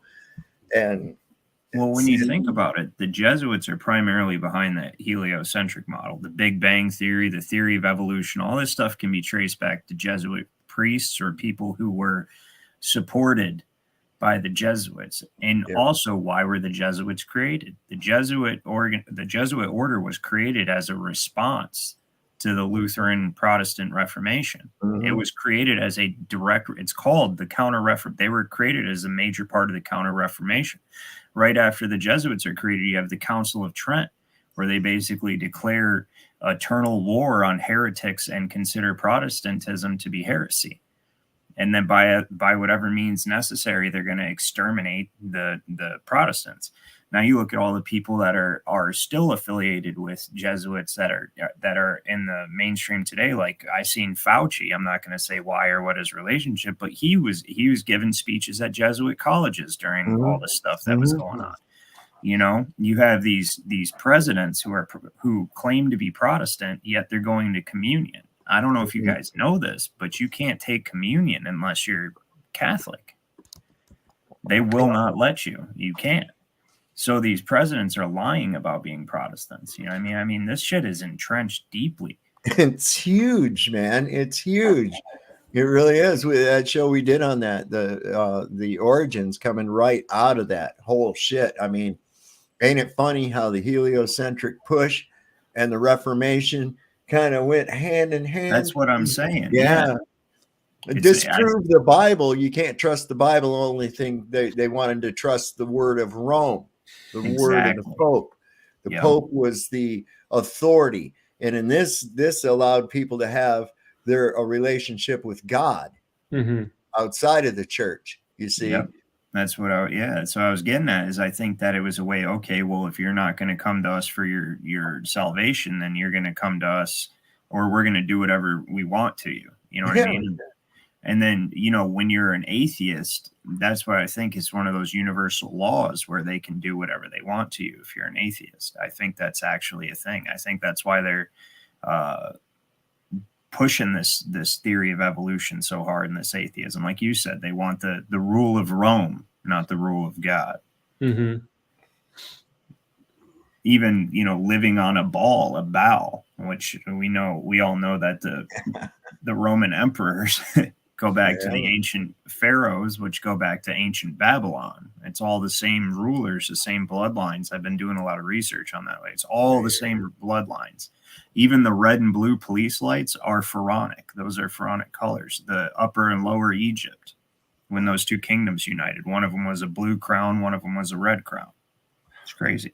It also just happens to put you in a state of confusion as well. No shit. By having that, because you're two contrasting colors like that flashing back and forth is mentally confusing. That's on purpose. Yeah. It causes anxiety right off the bat, regardless of whether or not you're in trouble or anything. Those lights cause anxiety, you know, and it's all psychological. That's why they dress them up like they're going to fucking war too, right? And so you go dressed up like you're going to war, you know, you're going to act like you're at war, you know. Well, we are at war. Yeah. I'm going to go over that tomorrow night. But these pharaonic bloodlines went down through Rome and are still running things today, like the Medicis, the Merovingians. The term medicine comes from the Medici family, the Orsinis, the Borgios. Right? They stay away from the public eye. They don't even they're not even putting their people on the papacy anymore, but they make no mistake, they're still running everything. The hell is that? What's this going on? Somebody having problems with fuck, I don't know. I see shit going on in the chat and I get fucking sidetracked. I wanted to show this though still about perspective, because this is another point, and then we can just kind of get into some discussion. And ironically, it's 4 minutes and 20 seconds long. Is that a sign, everyone? Yes, I believe it is. But in any case, this is what I've tried to explain to people, that you would see a horizon drop as you increase in altitude if there was the spherosity. And this is another. Yeah, you might think you're seeing ships going over the horizon, but see what you think after this.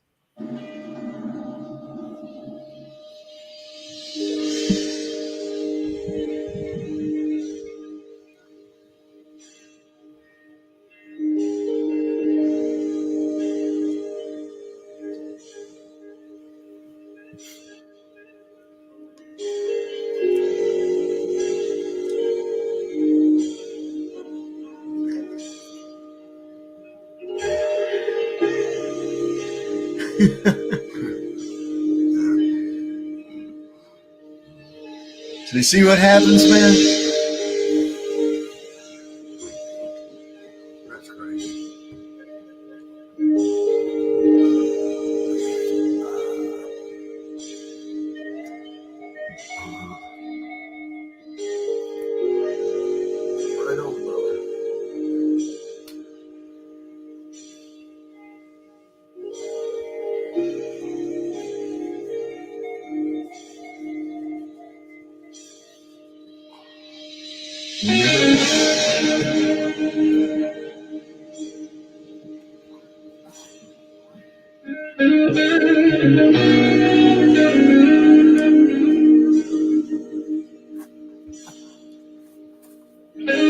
So basically, if the horizon is physical as they claim, then you would actually see the physical limit of it as you rose in elevation, but you don't. This made by the director of Lethal Weapon, dude. What, right?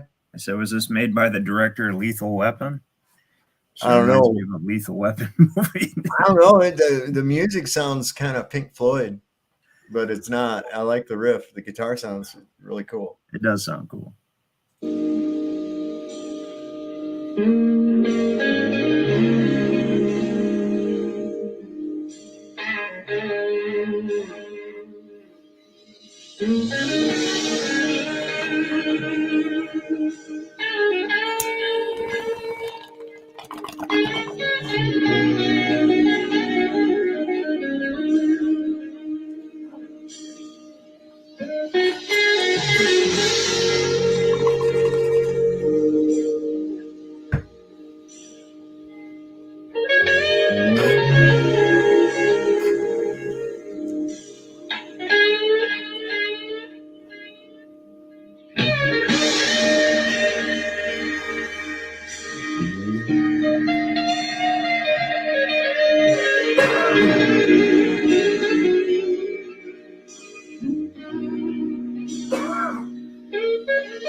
I hate how that abruptly. I was getting into that jam, man. That was a good song. Good song, man. It was pretty cool. So cool. I remember as you started playing it, I was like, I've seen this before, and I even remembered the channel name. Oh, really? Yeah, I posted it in the chat. It's The Bloody Truth. I was like, I've seen this. And okay. I looked forward, and they have some cool stuff on their channel. I'll have to check that out. Yeah, the Bloody Truth. No matter what you show a Glober, though, dude, they're just going to be like, I was thinking about all the dumb excuses they would come up with for that. Be like, oh, you're not that big on the ball. And then when you know what I mean?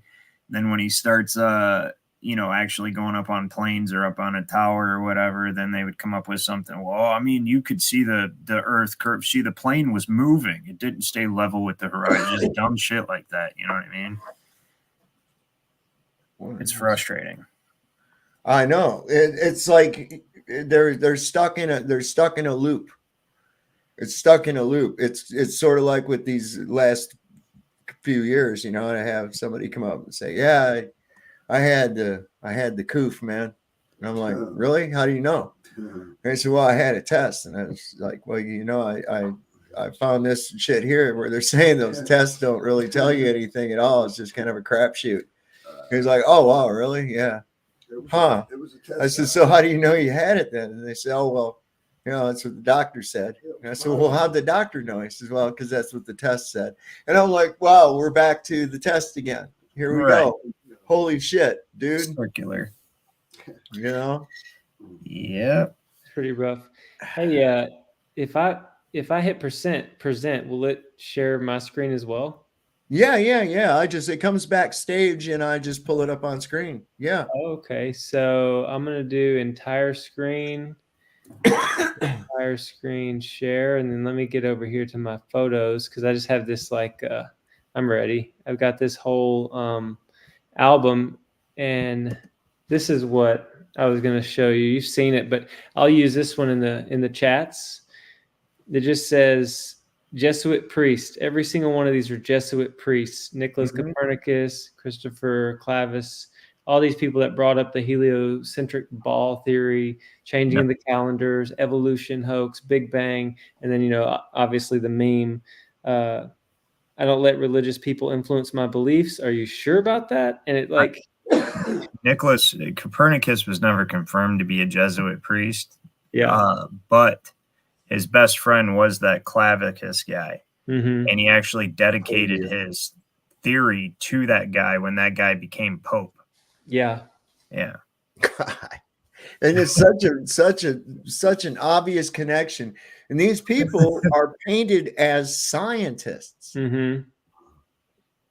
And it's like they weren't scientists at all. They employed absolutely no science in any of their shit. Yeah. This crap about math being science. No, mathematics is used in science. It is not science. Okay, that's just stop with that, Yeah. God.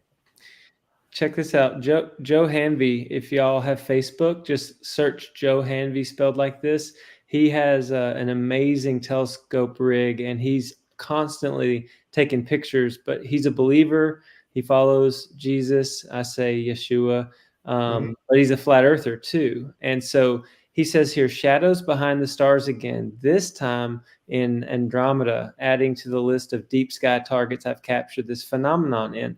And if you look, you can see that behind each speckle, it's not very clear on the screen. I did see it. But if you go to his page and scroll down for like half a day, because there's so many, there's shadows that just shows the sun is doing something to the heavenly luminaries as well. If there's a shadow direct behind that, I thought that was really cool.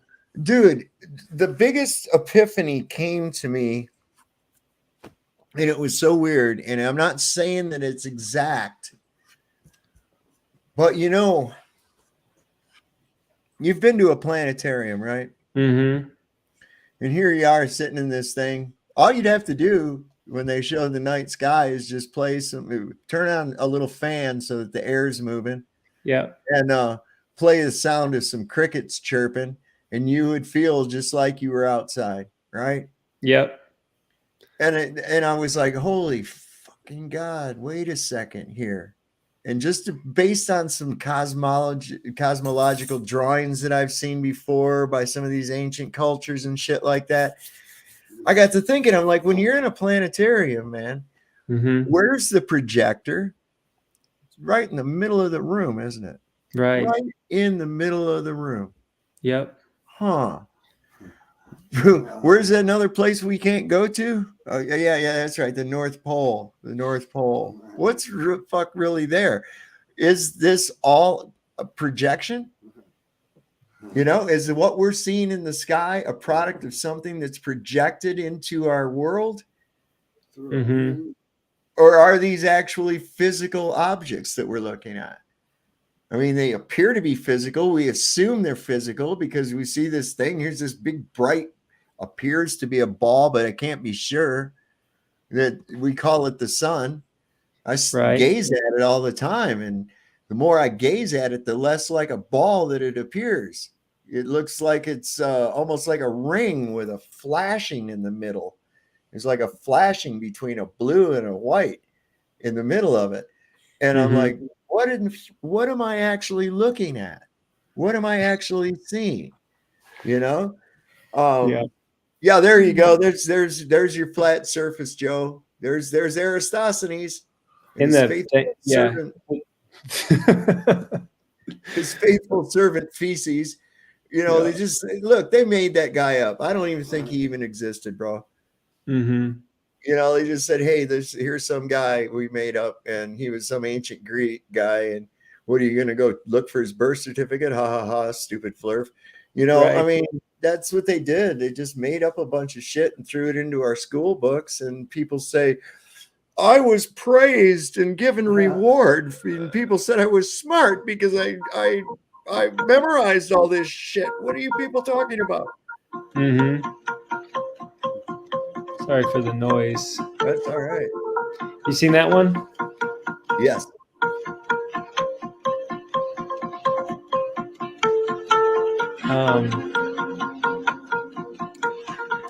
Well, I got a funny one that you haven't seen. The other day, Shane made this one. You got 2 minutes? Yeah.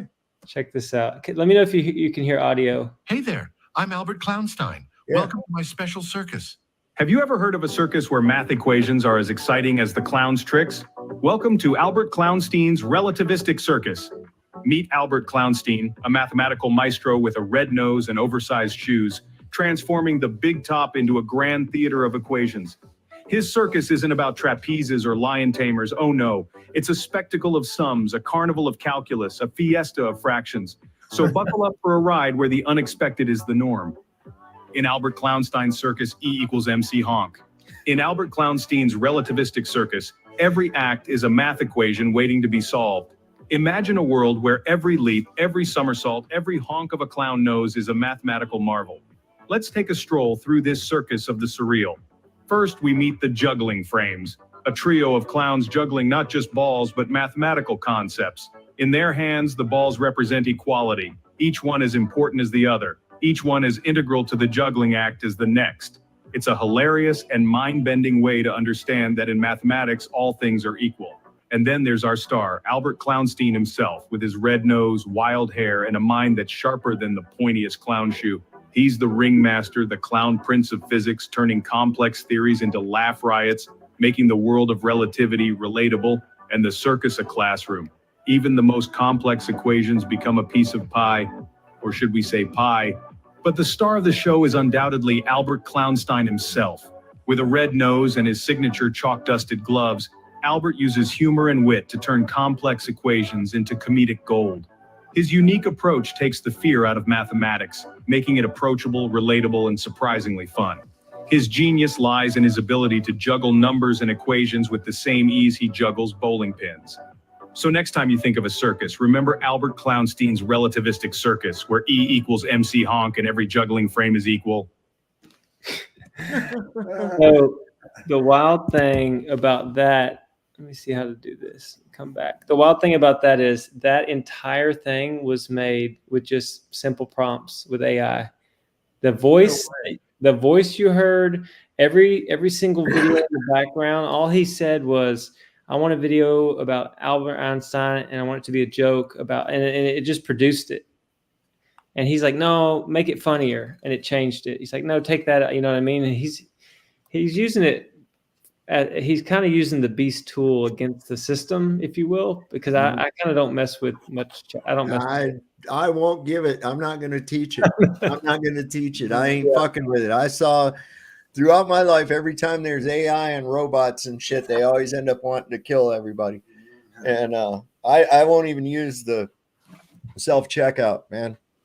I'm leery of pop machines myself, but you know, I don't think pop machines are going to take over, at least not yet. But that cashier where you go and you check out your own shit and everything, I'm like, I should get a discount based on minimum wage for having to do my own fucking work. What's up, man? You know, they're saving money, putting more work on me, and you know.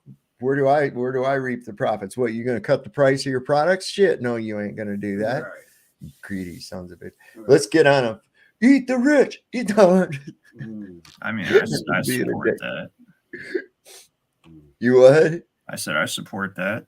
If you think about it, all throughout history since the dawn of civilization, at least what we have record of, we've been pitted against each other over like petty differences and class distinctions, but it's actually always been the wealthy versus the common person.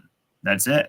It's the wealthy people trying to take over everything and take everything for themselves and keep us distracted while they do it. And, you even look back at the slavery issue here in the United States. The average Southerner didn't own slaves. Only only a wealthy, ultra wealthy minority owned the majority of slaves. Right. But today they've got us fighting. They got black people talking about reparations and they got white people talking about white guilt and all this. And it makes no fucking sense, dude. But it's always been the wealthy versus the common person, poor, if you will, because, that's it. As far back as you can go. And they create class systems by giving some people a little bit more than the rest. They create like a privileged class. Like today, it would be like your politicians and police officers. Those are your law enforcement in general. Those are your privileged class, the privileged slaves that keep the rest of the slaves in line. You see why you've got these wealthy elite that are above the law and they do whatever they want. That's how it's always been. So yes, eat the rich. I'm down with that. Let's do it. Well, look at this. You got to understand the science that your hard-earned money is going to for these research projects and everything so that we can venture into space, and one of the primary concerns we have for that and long periods of time in space is, of course, we require food and water.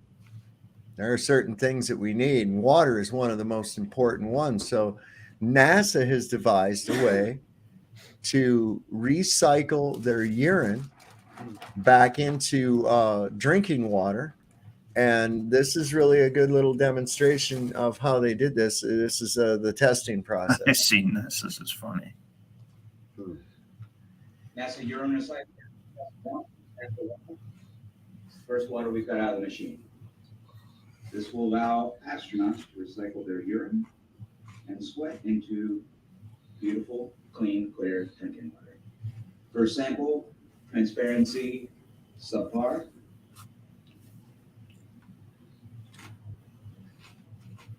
Oh, that's just piss. That's just straight up piss. Smell, urine, and damn it! Oh, that's piss. I don't know why I have to drink it. It's piss. It's octane yellow. That's piss all the way down to the bottom. It's 404. Results have not been promising. Edison, it took him like thousands of tries to find the right filament for a light bulb. And maybe we're being idiots, or maybe we're. It's piss! What you see him drinks it. I'm not going to drink it. I'm sitting here all fucking day. You drink it! Do we even have a machine? Are we just pissing into this bottle? That would look great with a cheeseburger if you like drinking piss with your cheeseburger. Hey, that's not bad. Like a glass of water that a friend pissed a little bit into. We made water! Somebody give me a glass of piss. I want to celebrate. That's funny. I knew I had that on here somewhere, man. I knew I had that on here somewhere. I tell you what, we're having fun. It is hard. We do get, name called and all the silly stuff. But when you really get down to the bottom brass tacks, if you will, we're connecting better than, deceived people or globers, if you will. And I hate even to be like the flat earthers, we're awake and they're asleep. Because a lot of the people that believe in the globe just haven't had the chance yet to hear the news. Right. I'm really hoping. I try to talk to people about it, but we are not afraid of the enemy, and we're not afraid of being wrong. But we're not going to sit by and just take what's handed to us anymore. We're going to look into it, and that inquisitive mind has come back alive, like childlike faith, you know, and the just when I woke up a couple years ago, I had no idea how amazing nature was, and the moon and the sun and the stars. Like I hadn't looked at it in probably like 5 years, or if I saw it, I'd be like, yeah, it's the moon.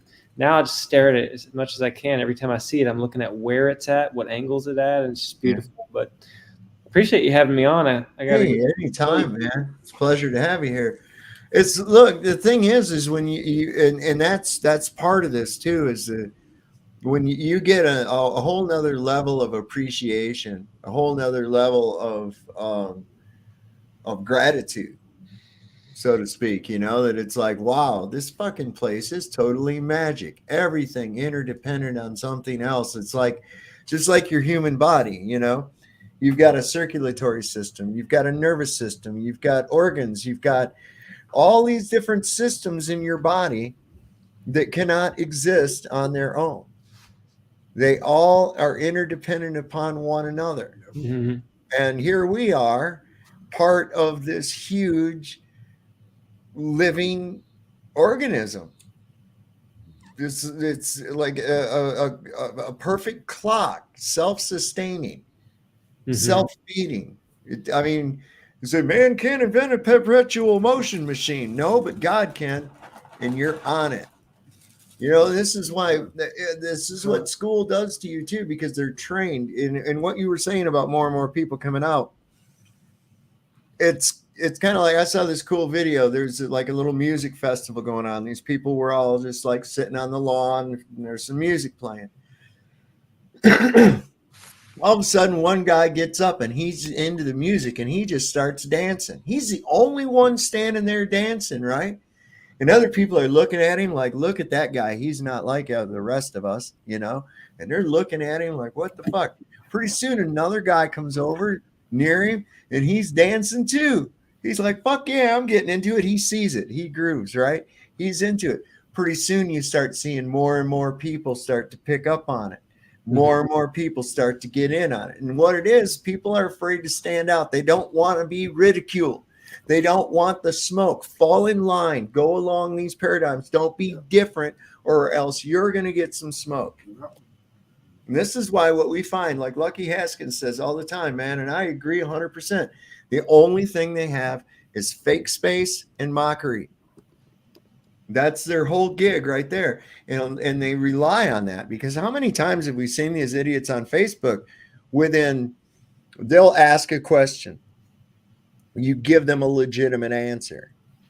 And if you continue to do that, the next thing is, oh, well, you people are just stupid and retarded, or they want you to defend someone else. Well, so-and-so is a flat earther and he says this, that, and I don't give a fuck what somebody else says. You're talking to me, right? And they keep trying to get you off of that. So then their next tactic, right? If the mockery doesn't work and you just keep your cool and don't fucking be mean, just keep your cool. Next thing you know, you look at your Facebook notices and there's 15 notifications just in the last 2 minutes. And you looking at some clown they sent in there to put a laughy emoji on everything you've posted. They go through and put a laughy emoji. That's their next tactic. And it's very telling. I mean, what is funny about these 3 words? That's actually hilarious. You said that. What's that? I just had that happen. Yeah. Just some guy didn't comment on anything. Just put a laugh emoji on literally everything I said. It's really weird. And then like a playbook. Yeah.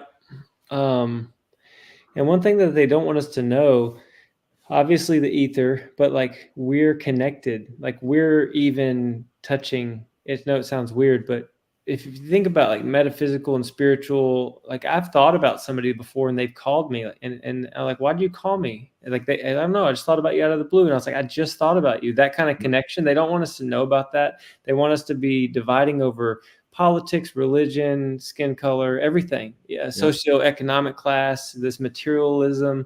But like, truth be told, if they weren't grinding away at this crazy Rockefeller deal and just all the satanic inversion that they push on us, we would be nicer to each other. Like if we naturally if you let us just help each other around the house, or, oh, you need me to help you move that, or, oh, you got a garden growing, I'll trade you something of this for, you help me fix my whatever. The system is purposely destroyed. And I think what's going on with this truth movement, it's not just figuring out what the earth actually is. It's the truth in all things, in nutrition, and, well, what kind of water should we be drinking? How should we be communicating with each other? And like, it's just getting back to the basics of human relations, connecting, love.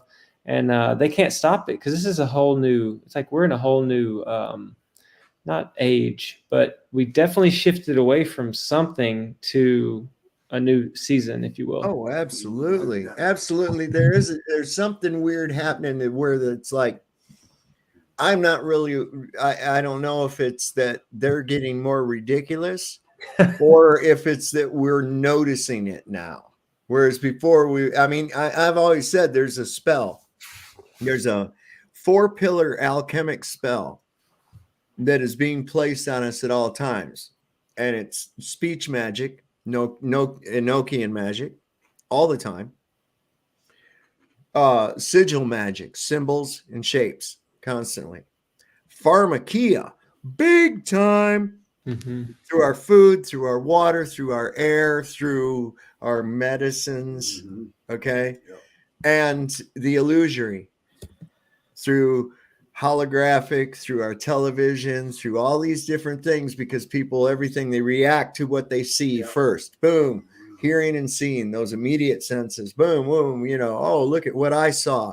How do you know they landed on the moon? I saw it on TV. Oh boy, that did it. For how many people? A lot. Okay. So with these 4 basic types of magic being used at one time, the one huge cornerstone, and this is my opinion, of course, but I've found that it holds true, however I test it, that once this cornerstone of where you are is removed, the rest of the shit starts toppling down like a big Jenga tower of deceit. It's like what I love when these guys say, we stand on the shoulders of giants. And it's like, yeah, but look, some of your giants were actually fucking clowns. And now we've shown that they're dancing. So you shouldn't stand on their shoulders because you're going to fall. They don't listen. They got too much invested into this shit. And it's crumbling apart. And for some reason, people, like you were saying, are starting to vibe. They're starting. What was that poll I saw? I've seen several of them. Do you trust the media? And it's like 85% of the people say no, they don't trust shit they see on the news. They don't trust their government. They don't trust any authority. Has lost its authority. Wow. It's like I got a great shirt. It says, I'm not questioning your authority. I'm denying its existence. I like that. It's the way I really look at it. It's like, who the fuck put you in charge? It's like what I've said before. Some guy puts on a special hat and a robe and says, I'm the king of every fucking buddy. You got to do what I say. You mean nobody stood up and said, I don't think I'm not down with that. No. Right. Well, sure. He backed it up with violence. So the whole thing comes down to it's violence. And once we found out that it is just violence anyways, why should I fear it? There's more of us than there is of them. What the fuck? What if we all just said no? What if everybody just said no? What if just 50% of the people just said no? You don't have to be violent. You don't have to attack anybody. You just say, hey, look, man, you're irrelevant, man. We're doing our own thing, and we're not you can go ahead and go up there to your little marble building and give speeches, and you can do all that shit all you want to. We're not listening, and we're not going to pay you anymore. Mm-hmm. So, whatever you want to do from that point on, go ahead. We're just going to do our thing. They would react with violence. But like I said, there's more of us than there is of them, and freedom don't come free. I was going to say, at the same time, it would just be game over, though. If everybody just said no, like, we live in a consent-based realm. We have been giving them permission, but they've tricked us from the beginning. And ultimately, this is Satan's deal, the inversions and the deceptions. Because when I first came into the truth movement, I thought there were, and now you got to hear me out before you judge what I'm saying. Of course, there are entities and evil people and controllers and bloodlines and all this stuff above the governments of the world, of course. But at one point in my awakening, I thought there has to be like some people that are guiding this ship. And then I realized, no, it's pure evil. It's the deceiver that's guiding the ship. And what's happening is it's happening the way that a fractal pattern will come out of a drawing. I've seen Owen Benjamin do like a dot and another dot, not personally, but he showed a video of fractal patterns where you do the equal dots and then this crazy like cymatic pattern comes out. And he basically was saying, and it kind of hit me where like you have people that have surrendered their birthright or their soul over to this darkness for pleasure or for money or for power or for whatever, fame, ego, who knows why they did it. But I don't want to go down that road. I went down dark roads before. Like I've messed around with a whole bunch of different drugs. I used to just be like lust, like my mind was totally depraved. This was probably about 15 years ago. Is a totally opposite dude that's sitting here right now. Anyway, I kind of know what it's like to have a mind or a body go dark towards the darkness, right? And I was like, wait a minute. And all of a sudden, like after 15 years of living totally for me only and just consuming whatever I wanted, like I was lost and scared. And I see how a human being can go down that road. It's not hard to start that road. But anyway, the creator just plucked me right out of that darkness, and he just put me on a path that headed me in a direction towards healing and health and vitality and waking up and truth. So the long story short is I think that they don't even know how it's happening, but the evil one is using whoever's available to do his weaving of this darkness. But I think his day's coming to an end pretty soon. Like it's going to be game over for him. But back to what you said, I think if everybody said no, they can't make us be evil or dark. If we said, no, I want to go in the direction of light. I don't want to play these games anymore. I don't want to pay these taxes on taxes on taxes. I'm just going to go help my neighbor. They would just be like, what are we supposed to do? Right. They would make a crisis. They would create a crisis and be standing there with a solution. See, that's what they do every time. Hegelian dialectic, huh? Yes. I'm gonna get off here, guys. I gotta go to bed. I'm tired. Hey, Barry, thanks for showing up. Hey, thanks for having me on. It was nice meeting you. Run Boston. It's cool. The only thing I want to say is if everybody, people ask me all the time if, when you're waking somebody up, they always say, well, what can we do about it? When you get past all the objections and denials and stuff like that, and you find, well, what can we do about it anyway? Simple truth is, like you said, Run Boston, is we're all in like a quantum entanglement. We're all connected without even realizing it. Energetically, spiritually, we're all part of the same source, the same consciousness. And just by the very act of waking up or waking somebody up, even if you never tell anybody or teach anybody, which that'll come naturally from waking up, you'll want to, but just through the act of waking up, you add to the raising the frequency of the collective consciousness, and that helps other people wake up, whether you realize it or not. Just being awake and walking around with that perception of reality, the truth perception, it adds to the field, that 100th monkey effect. Yeah, exactly. That's interesting because we see, I mean, if there's any accuracy to our history, but it seems evident that like things like the bow and arrow all seem to kind of come about everywhere at the same period of time, and it wasn't just due to word of mouth, because this is over some vast distances by people, that did not travel. But you know what the 100th monkey effect is, Run Boston? I haven't heard of it. Okay, so what they did was they feed these sweet potatoes and throw them onto the beach of this island, and these monkeys would eat them, right? They'd eat them. And one of the monkeys figured out that if he rinsed off the potatoes in the water, then he could eat it without, getting the grit in the sand. And he showed it to some other monkeys, and, word of mouth, so to speak, all these monkeys started washing their potatoes in the water before they would eat them. And about the 100th monkey learned to do this, after about 100 monkeys had learned to do this, they noticed that monkeys on other islands automatically started doing it as soon as they got the potatoes. What? That this had somehow, this knowledge had spread over this distance to unrelated monkeys. That's wild. And yeah, and it's something that happens, I think, with us as well, you know.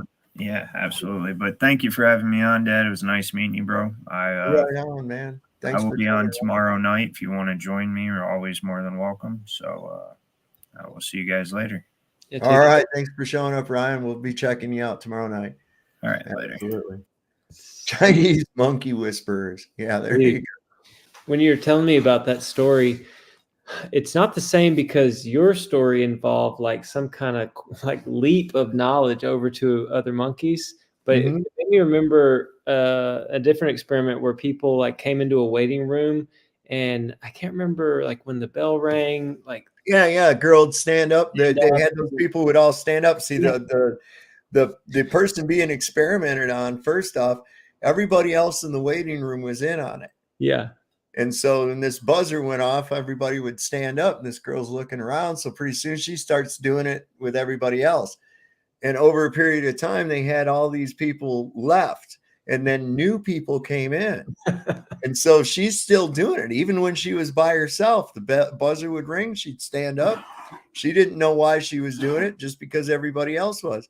So she starts doing it, and a new guy comes in. He's not in on it either. So he's sitting there, and the buzzer goes off, and she stands up, and he looks at her, and she kind of looks at him expectantly, and he's like, what the fuck, you know? And so the next time she does it, he starts doing it too. And then they have a whole new group of people that weren't even part of the experiment. I mean, they were, but they didn't know about it. And they all just started doing it too, because they've just been trained to do this whole thing over that. Yeah. Yeah. You ever seen the one where the guy's checking people with a lint roller? No. He's just wearing a tracksuit in front of a door, and he's got a lint roller in his hands, and he just so that automatically generates like uniform because matching shirt and everything. So the people walk up, and he'd just stick his arms out like this, and so they'd do the same thing, and he'd take that thing and just wave it by him like he was scanning them, then let him go through. And the next person would walk up and just automatically put their fucking arms out. It's like, what? That's really wild. Psychology like that's very interesting. Like human behavior and herd mentality. I don't know what it's called to do that. Well, we do. We just follow, it's a lot of people don't really think. They don't think. They've been taught to follow. Think about this. Every time you went somewhere when you was in school, what'd you do? Single file, everyone. Follow the person in front of you. Okay, and that's what you end up doing. That everybody wants to get an A. Everybody wants to be the same. Everybody wears these kind of jeans. Everybody, if you're cool, you wear this kind of, and it just progresses as you get older. Yep. The cool kids wear these kind of jeans and these sneakers and shit. And so the other little kids going, Mom, I need to. It's all just socially engineered bullshit, man. Yep. And then the bell too, like how loud and abrasive and aggressive the bell was. Like yes. A conversation. It's time to go to class again. And then you're just chatting with your friends and you're having a great time connecting, and sever the connection. There's the bell. And it's just programming. See, my high school was so crazy, man. We had a smoking area, and you go outside in this little courtyard area, and you could smoke. And of course, everybody was standing around in little rings and smoking cigarettes as well as other things as well. I mean, there was so much weed smoking going on. Everybody was fucking high. They gave us 2 bells. Okay. The first one was like, you better get there before the second one goes. Okay. That's funny. And that was pretty much how it was. I mean, it was pretty chilled back. I can remember standing there one time, and I saw everybody walk away from me, and I was like, what the fuck's going on? And I had this joint on a hemostat. It was still about a half a joint. It was burning. I'm sitting here hitting it. And I saw everybody look behind me and then just turn around and walk away all separate directions. And I'm like, what the fuck's going on? And I heard the principal, his voice. And I'm like, oh, fuck.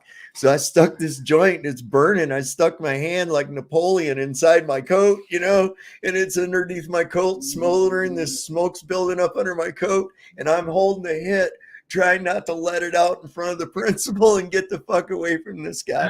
Oh my gosh. I was successful though. That's wild. That's fun. Fun times. I mean, we've had so many ups and downs. Like, I don't even know your history at all, but we've had really, really good times, close calls, scary times. I don't know. What do you think about this?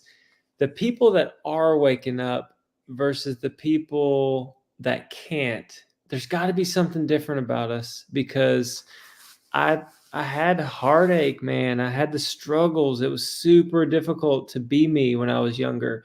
And then I think like they tried, or the system tried to kill me or squish me, like my uniqueness. Mhm. And the bullies wanted to beat me up because I was empathetic and I liked everybody. And I don't know, like there was something about the system tried to squish me. And then now that I'm awake to true earth and I'm awake to connecting to people, like I'm not scared of anything. I'm not scared of death. I'm not scared of losing my wife or my kids. Like, so basically I'm explaining things now. I trust the creator. I'm so happy to be awake, and everything that I have, my own health, my kids and everything, are in an open hand, not like a tight one with a grip on it. And I pray that nothing ever happens to us and that we have a long, healthy, happy life. But I don't expect it. Like I'm not putting.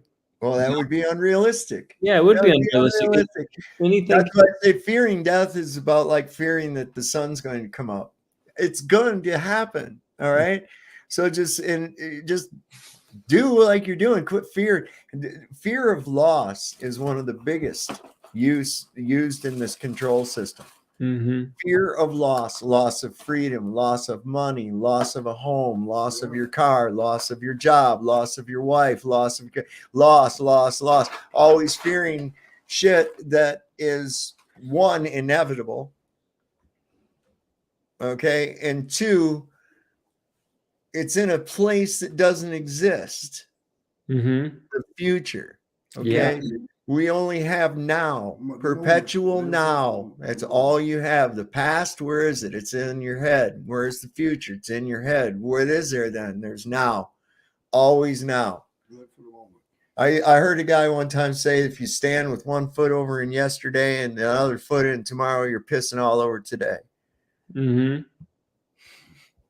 So that's a good way to look at it. I mean, you got to take it each day, you know. There might not be a tomorrow for me. I don't know.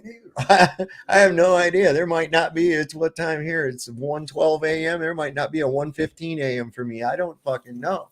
And I don't matter to me, because I know this ain't the end of shit. Mm-hmm. You know, everybody's like, well, where you go when you die? And I'm like, hey, where were you before you got here? There's one you never thought about. That's a good one. Yeah, it's 12. It's 12:12 here. So you're further up the line than me. Or further behind. Yeah, you're further. Yeah, you're an hour behind me. You must be in. I'm in Texas. Oh yeah. Okay. Man. When have you heard anything about the next Flattoberfest? It was good meeting you there. No, I haven't heard anything about it yet. Next thing I got going is the wife and I are going to somewhere in Ohio for the eclipse in April. Oh yeah, so we're 40 minutes or 35 or 40 minutes from the path of totality. It's really going to be cool. Nice. But so where are you at in Texas? I have a friend down there. He's near Eagle Pass. Yeah, I'm in Tyler.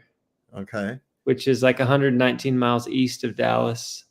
Okay. Small town, but yeah, I can drive. I mean, the crazy thing about this event is every hotel, every Airbnb is totally sold out, and it's going to be gridlock. People are driving like they're just swarming to that point. Yeah. And I mean, that's why I heard there was calling for a state of emergency or some shit like that based on how many people are coming there. We picked a place based on where its path is at. It's in Ohio. Nobody wants to go to Ohio unless they have to. Mm-hmm. No offense to people in Ohio, but you know, Cedar Point was like the only thing I ever went to Ohio for, you know, or having to pass through it to go to Michigan, where I was born and raised at. And, you know, that's pretty much it for me. So we picked a place there. It's hopefully we'll be able to see everything. It's in the path of totality. I'm not sure where it is. My wife's got the rooms and shit booked. So awesome. Yeah, well, it's gonna be enjoyable. Y'all stay tuned tomorrow for Witsit's stream. It's called NASA Fraud, and he's gonna bring all the best green screen and like just total proof and just every bit of their man. I got a whole folder. I'm putting some shit together. I've been sorting my stuff out. I've got one called I got a folder for gas laws. I've got one for sun. Got one for perspective that I was using here tonight. I've got all kinds of videos of it. And another one called NASA that's nothing but NASA fuck ups and shit. Man. Do you ever see the one where they're deploying the satellite and there's a dude in the background and you can see his face and shit? He's like running around, like trying to get off camera. Like, oh, did I get caught? You know, looking around. I always say, look, that's proof of God. That's what God looks like. He was up there hanging out above the earth, totally looking wild. at his creation, deploy a satellite and shit. Yeah. Come on, guys. Come on. Oh, I wish you had another person to pop on. I mean, I hate to leave you. Oh, I'm getting ready. That's all right. I'm getting ready to pop off here. We've been going 3 hours, 40 minutes. That's enough for tonight. Yeah. It's Friday and I'm going to go smoke some weed. Try to save everything in the private chat because I'm going to go down the list. The only one I don't have is this last one. Okay. Yeah. Well, the heart's not a pump. Yeah. I saw some shit about that. So I'll tell you that the heart's not a pump. So this guy that's going to talk about it is Tom Cowan, which I'm sure Dr. Cowan, which I'm sure you've heard of. He's like on Alpha Vedic sometimes. But anyway, just that conversation of the heart not being like a pump triggered the Globers so hard the other day in Earth Awakenings, like the Discord chat. They were like, of course it's a pump. And they were just so mad. And we watched the video as like a group of 25 people watched it. And he was saying in this thing that the pump is at the skin level where it's got to like take on or exchange and take on. Anyway, when you watch that video, it'll be really, really cool. It's just the whole thing there is it's a thought experiment. Well, you know, it's the whole thing too, is like when you even on a macro level, okay. This is what these Globers say all the time when you bringing up the idea of a contained pressure system, they can't get it. They're thinking about a Tupperware bowl, okay? And it's like, all right, wait a second. It's dynamic. Do you know what dynamic means? It's working. It's continuously being heated and cooled and mixing all the time. And we have a higher concentration of the gases here on the Earth because that's where they're produced at, right? And they also don't take into consideration that we're continuously exchanging gases. Organisms are taking in oxygen, breathing out carbon dioxide. Other organisms are exchanging carbon dioxide for oxygen. It's called respiration. We have evaporation of water vapor into the atmosphere where it condenses and it's constantly being mixed. Everything's always in motion, trying to equalize, being taken to a state of disequilibrium and then equalizing. That's what it's constantly doing. So it's not a fucking sealed up Tupperware thing, you know. It's like, stop with that shit. And this thing about air, well, air has mass only in a contained volume, right? Only in a contained volume, right? So we can fill a tank with air and then we can weigh it and subtract the tank weight, and that'll tell us the weight of the contained volume. Gas molecules are not bonded to one another, so they go away from one another, and given enough space, they'll dissipate out to the thinnest that they possibly can. Yeah, that's just how gas works, man. And people get on me and they say, well, why don't you say atmosphere? And I'm saying, because gas can't have a shape. Gas will only take shape of the container that it's in. Well, gravity is a container. Really? What's the downward acceleration of air? You got that one? Oh, Lordy. There's Globe Earther shows up at the last. What's happening, Globe Earther? Yo, what's up? What's going on, man? Yeah, the Earth is a globe. Oh, no. Okay. You think so? Nuh-uh. Hey, Globe Earther, you believe the Earth's a globe? Yes. You should Really? check Why? out. You should check out Witsit's channel, man. Oh, you mean the guy that unnecessarily uses a bunch of stupid words just to confuse his audience? Well, that's not true. You're referring to him using word salad, but no one has ever in the history of him being in the business of waking people up, no one's ever shown him the word salad that he's using because he's making cohesive sense. The words He's are not. complicated. He's not. What I'm No, the telling words are not complicated. It's not complicated. It's that he's using a bunch of these supposedly complicated words in a word salad, right? When you have different vegetables and you put it together in a bowl and you mix it up, right? It gets confusing over time. He's not saying anything Globe Earther. complicated at all. He's just he's Let me saying correct things that you make though. zero sense. I So heard him once you say basically, I Globe heard him Earther, once you don't say, understand what he's hold saying. on, I know. No, Listen, that's not it. this is I how have he to talks, correct. right? I have to This is correct how Globe Earther before he continues. I don't mind going back and forth, but you have to stop when there's a mistake. The no, you have to let me fallacy finish giving my point and then you can rebut. sounds great. Go ahead, buddy. If I spoke to you like this, the perpendicular equidistant, blah, blah, blah, that's bullshit. I'm just saying nothing. I'm saying literally nothing. Okay? If I just start throwing words at you, perpendicular, equidistant, that's nothing. That's not cohesive. Are you done? Yeah, okay, I'm done. Okay.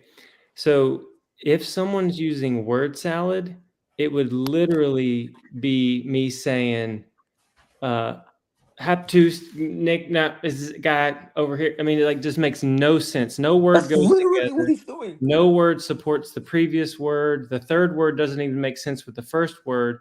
But if you listen to what Witsit is saying and you slow down the speed to 0.75 or maybe even 0.50 or even 0.25 and write them down and look them up in the dictionary. I did And that. I don't think that you I have. swear to God, I did that. You know what I found? This is what he said, right? I'm word for word, I'm quoting one of his videos. He said, perpendicular equidistant.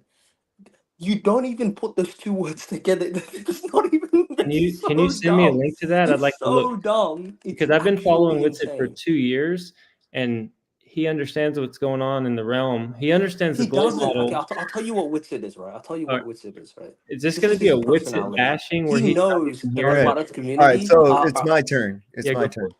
It's my turn. Okay. So oftentimes I find that people with a limited vocabulary are often those that will hear a word, not understand it, and just dismiss it rather than to try to find out what does that word actually mean. Okay. A lot of times You're words just like that repeating are what this guy just used. said. I'm not done. A lot of times words are used because they take the place of several words. I'm going to give you an example. Today I went up to the grocery store in this machine that takes gasoline and has 4 wheels on it. And when you press a pedal, then it makes the thing go in a certain direction depending on how you have the gear set. Or I could say today I went up to the grocery store in my automobile, right? Because No, but I actually understood hold what you on a second, said. automobile takes the place of all those words I had to use to describe my No, my that's a means false of equivalence. conveyance. I Correct? understood what you said, buddy. I understood what you said. Okay, Versus me sitting I'm not your here buddy, saying something pal. like equidistant, perpendicular, refraction, okay, reflective. It's okay. like, just, what the fuck? It's just a bunch of shit. Can we slow down, Globe Earther? Because I want to have a conversation. Can we like back up and I can just Yeah, I just wanted to say, I wanted to give you who I'm gonna tell you who Witsit is. I dissect his personality for you. I'm not really He is interested taking because he's advantage not of here people to like defend you. himself. I'd rather He's Hold on, taking hold on, hold advantage of on, hold people on, like you hold who on. are stupid and ignorant. How does your dislike for a way someone talks or a personality conflict you may have with No, someone. no, no, no, no. How does He's that make? deceiving you. In what way Oh my does God. that make his information not factual? It's a bunch of crap. Can you prove It's that it's a just bunch? Can you go prove to that it's any a of his bunch of crap? video. Bring up any of his video. We'll No, watch it it's together your right claim. now. Your We'll watch claim it is together what he right says now. is Bring up the crap. video Can you right give now. me We'll an watch it together. It's well, complete go ahead. Wait a garbage. second, Glover. Listen. This is your claim. Now, I will admit there have been times when Witset's saying something, I've sometimes had to go back and then play it slower because maybe I just don't pick it up Pull as up a quick. video Now now. We'll wait. react together God damn it, now. brother. Let the motherfucker talk, man. You need to Right? calm down. But you're so fucking slow. It's annoying. Well, that's too bad, man. Go the fuck. Don't let the door hit you in the ass, man. You realize whose channel this is, right? Let's react to it live. You'll see. He doesn't say Well, anything. then give me what you got. No, go to any of his videos. Go to any No, of his this videos is right now. We'll you watch it just together made right a now. positive claim that Witsit says strings of words that make no sense. Give me an example. Give me an example of one of these. I'm not going trying to to get you to shit up just for grab you. any I had a video of problem. his. So Grab any video of his, and we'll react to it well, together there live. you go. Go ahead, grab any video of his. No, I can't do it. Preferably I one don't have that the you means have to in do it right mind. now. I don't have the means to do it right now. Can you like reiterate one that maybe you've heard? I just did. No, I've never heard him say okay. it Word would for get word. to This blah, is one blah, of his blah. things. I've This is never one of heard his him things say that he that. said. Right. This is one of his things that he said. He Okay, said, what did he say? refraction, equidistant, perpendicular. He used those three words together. That makes zero sense. That's like just In what garbage. context It was makes that being zero used? sense. You can't add those three words Globe together. Earther. It's garbage. He's I never think you're said reaching, Globe he's Earther. never said those three words in that No, order. I can You're show you in his making latest crap video. All right, up. well, He go get literally that said clip. that. Get the clip. Go get the clip and let's Okay, hear it. so Let's see it. what I'm finding is, Sovereign, we were having a very nice conversation, and he's here to what's just up, bro? destroy. Do you remember when I was talking earlier about the bell that goes off that's aggressive and agitated just Yeah. to stop the flow of communication?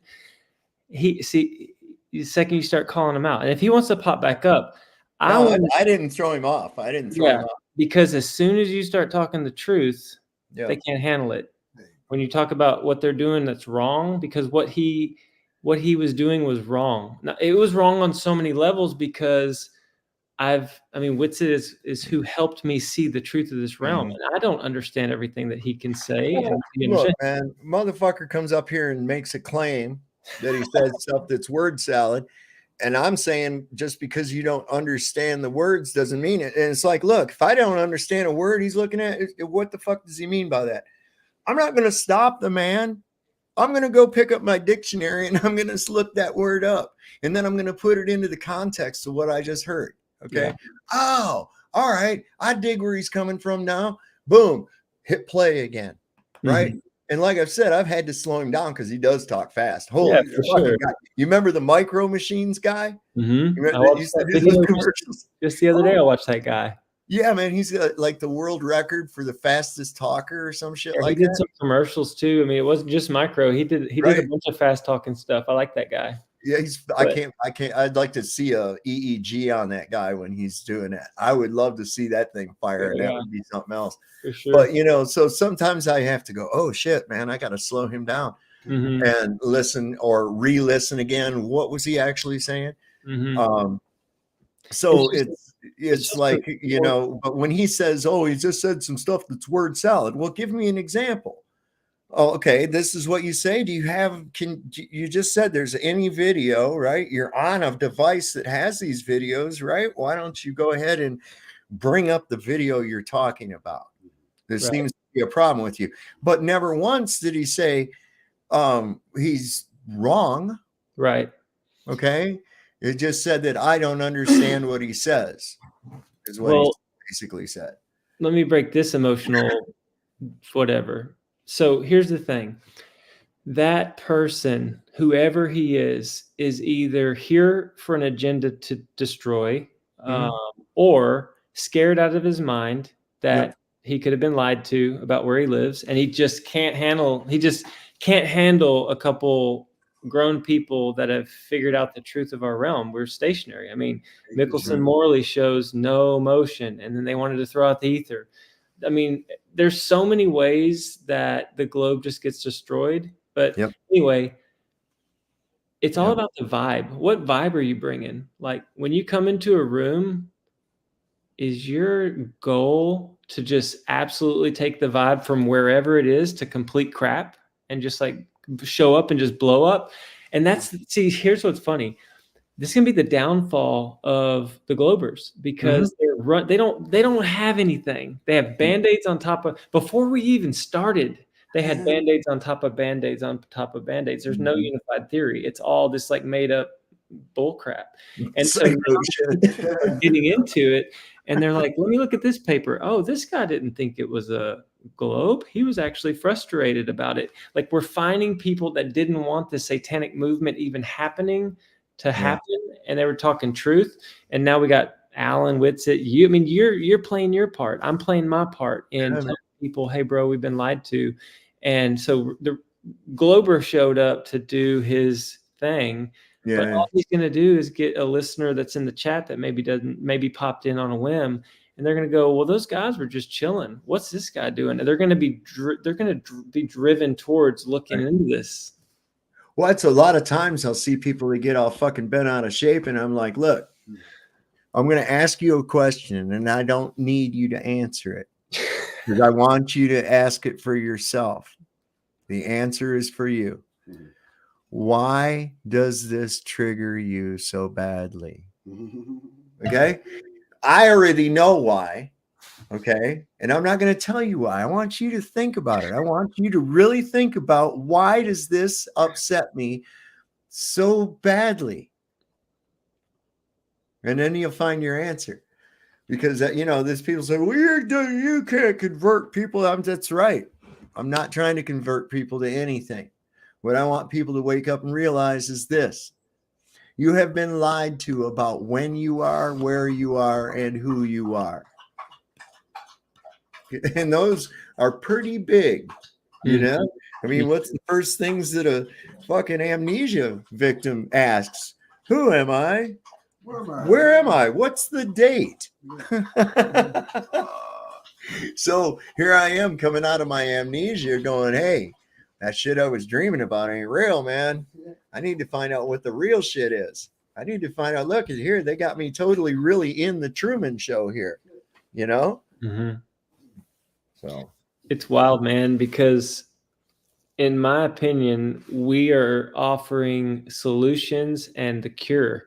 Like there's a cancer in people's minds, the indoctrination, all the programs. I mean, my wife and I don't even turn the TV on anymore. I mean, I kind of hate my cell phone, the Black Mirror, it's rolling, and you try to, even technology is like, gosh, I got to get away from it. But if the people that are so scared would realize that when you do wake up, okay, I'm going to guarantee that there's going to be an awkward moment. It may be in the beginning and it may be awkward for 4 months. It may be awkward for 6 months.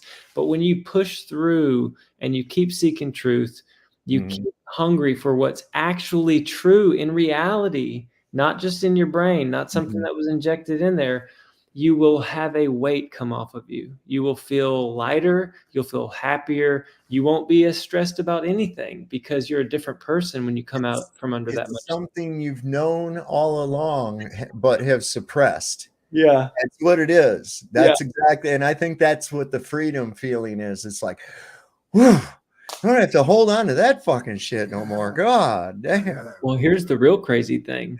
Regardless of what that dude just tried to do, he doesn't know that he's working for the enemy. I mean, or that he's pushing to keep the deception alive out of fear or he's paid to do it, but he doesn't know the freedom we have. And that's what's sad. So like when I get off of here in just a minute, I'll calm down. I mean, I'm not even that upset, but I'll pray for that dude because he needs prayer. Sure. Yeah. Yeah, but and it's also a symptom of our society. That's what we do. That guy was wrong about hey, you're wrong. That's a terrible thing. And I'm looking at being wrong as a learning experience. What the fuck, right? You just take it because you're afraid. You go with the flow. And like I've always said, Run Boston Bear, is this. There's two things that go with the flow: dead fish and shit. That's right. Yep. That's right. Yeah, I'm getting off here in just a second anyways, my man. And I had something come to mind, but yeah, it was good to be on your show and visit and just hang and chill. I'll hop on again. I appreciate everything you said tonight. Right on, man. It's good having you up here, man. It really was. See you next time. Later, chat. Right, man. Peace. Right on. And so I'd like to say to everybody, you know what we always say here: don't trust Whitey. Lord loves a working man. And see your doctor and get rid of his ass, because he'll probably kill you, right? So we'll see you next time on Sovereign Soul Unchained Mind. Y'all have a wonderful tomorrow and the rest of your evening.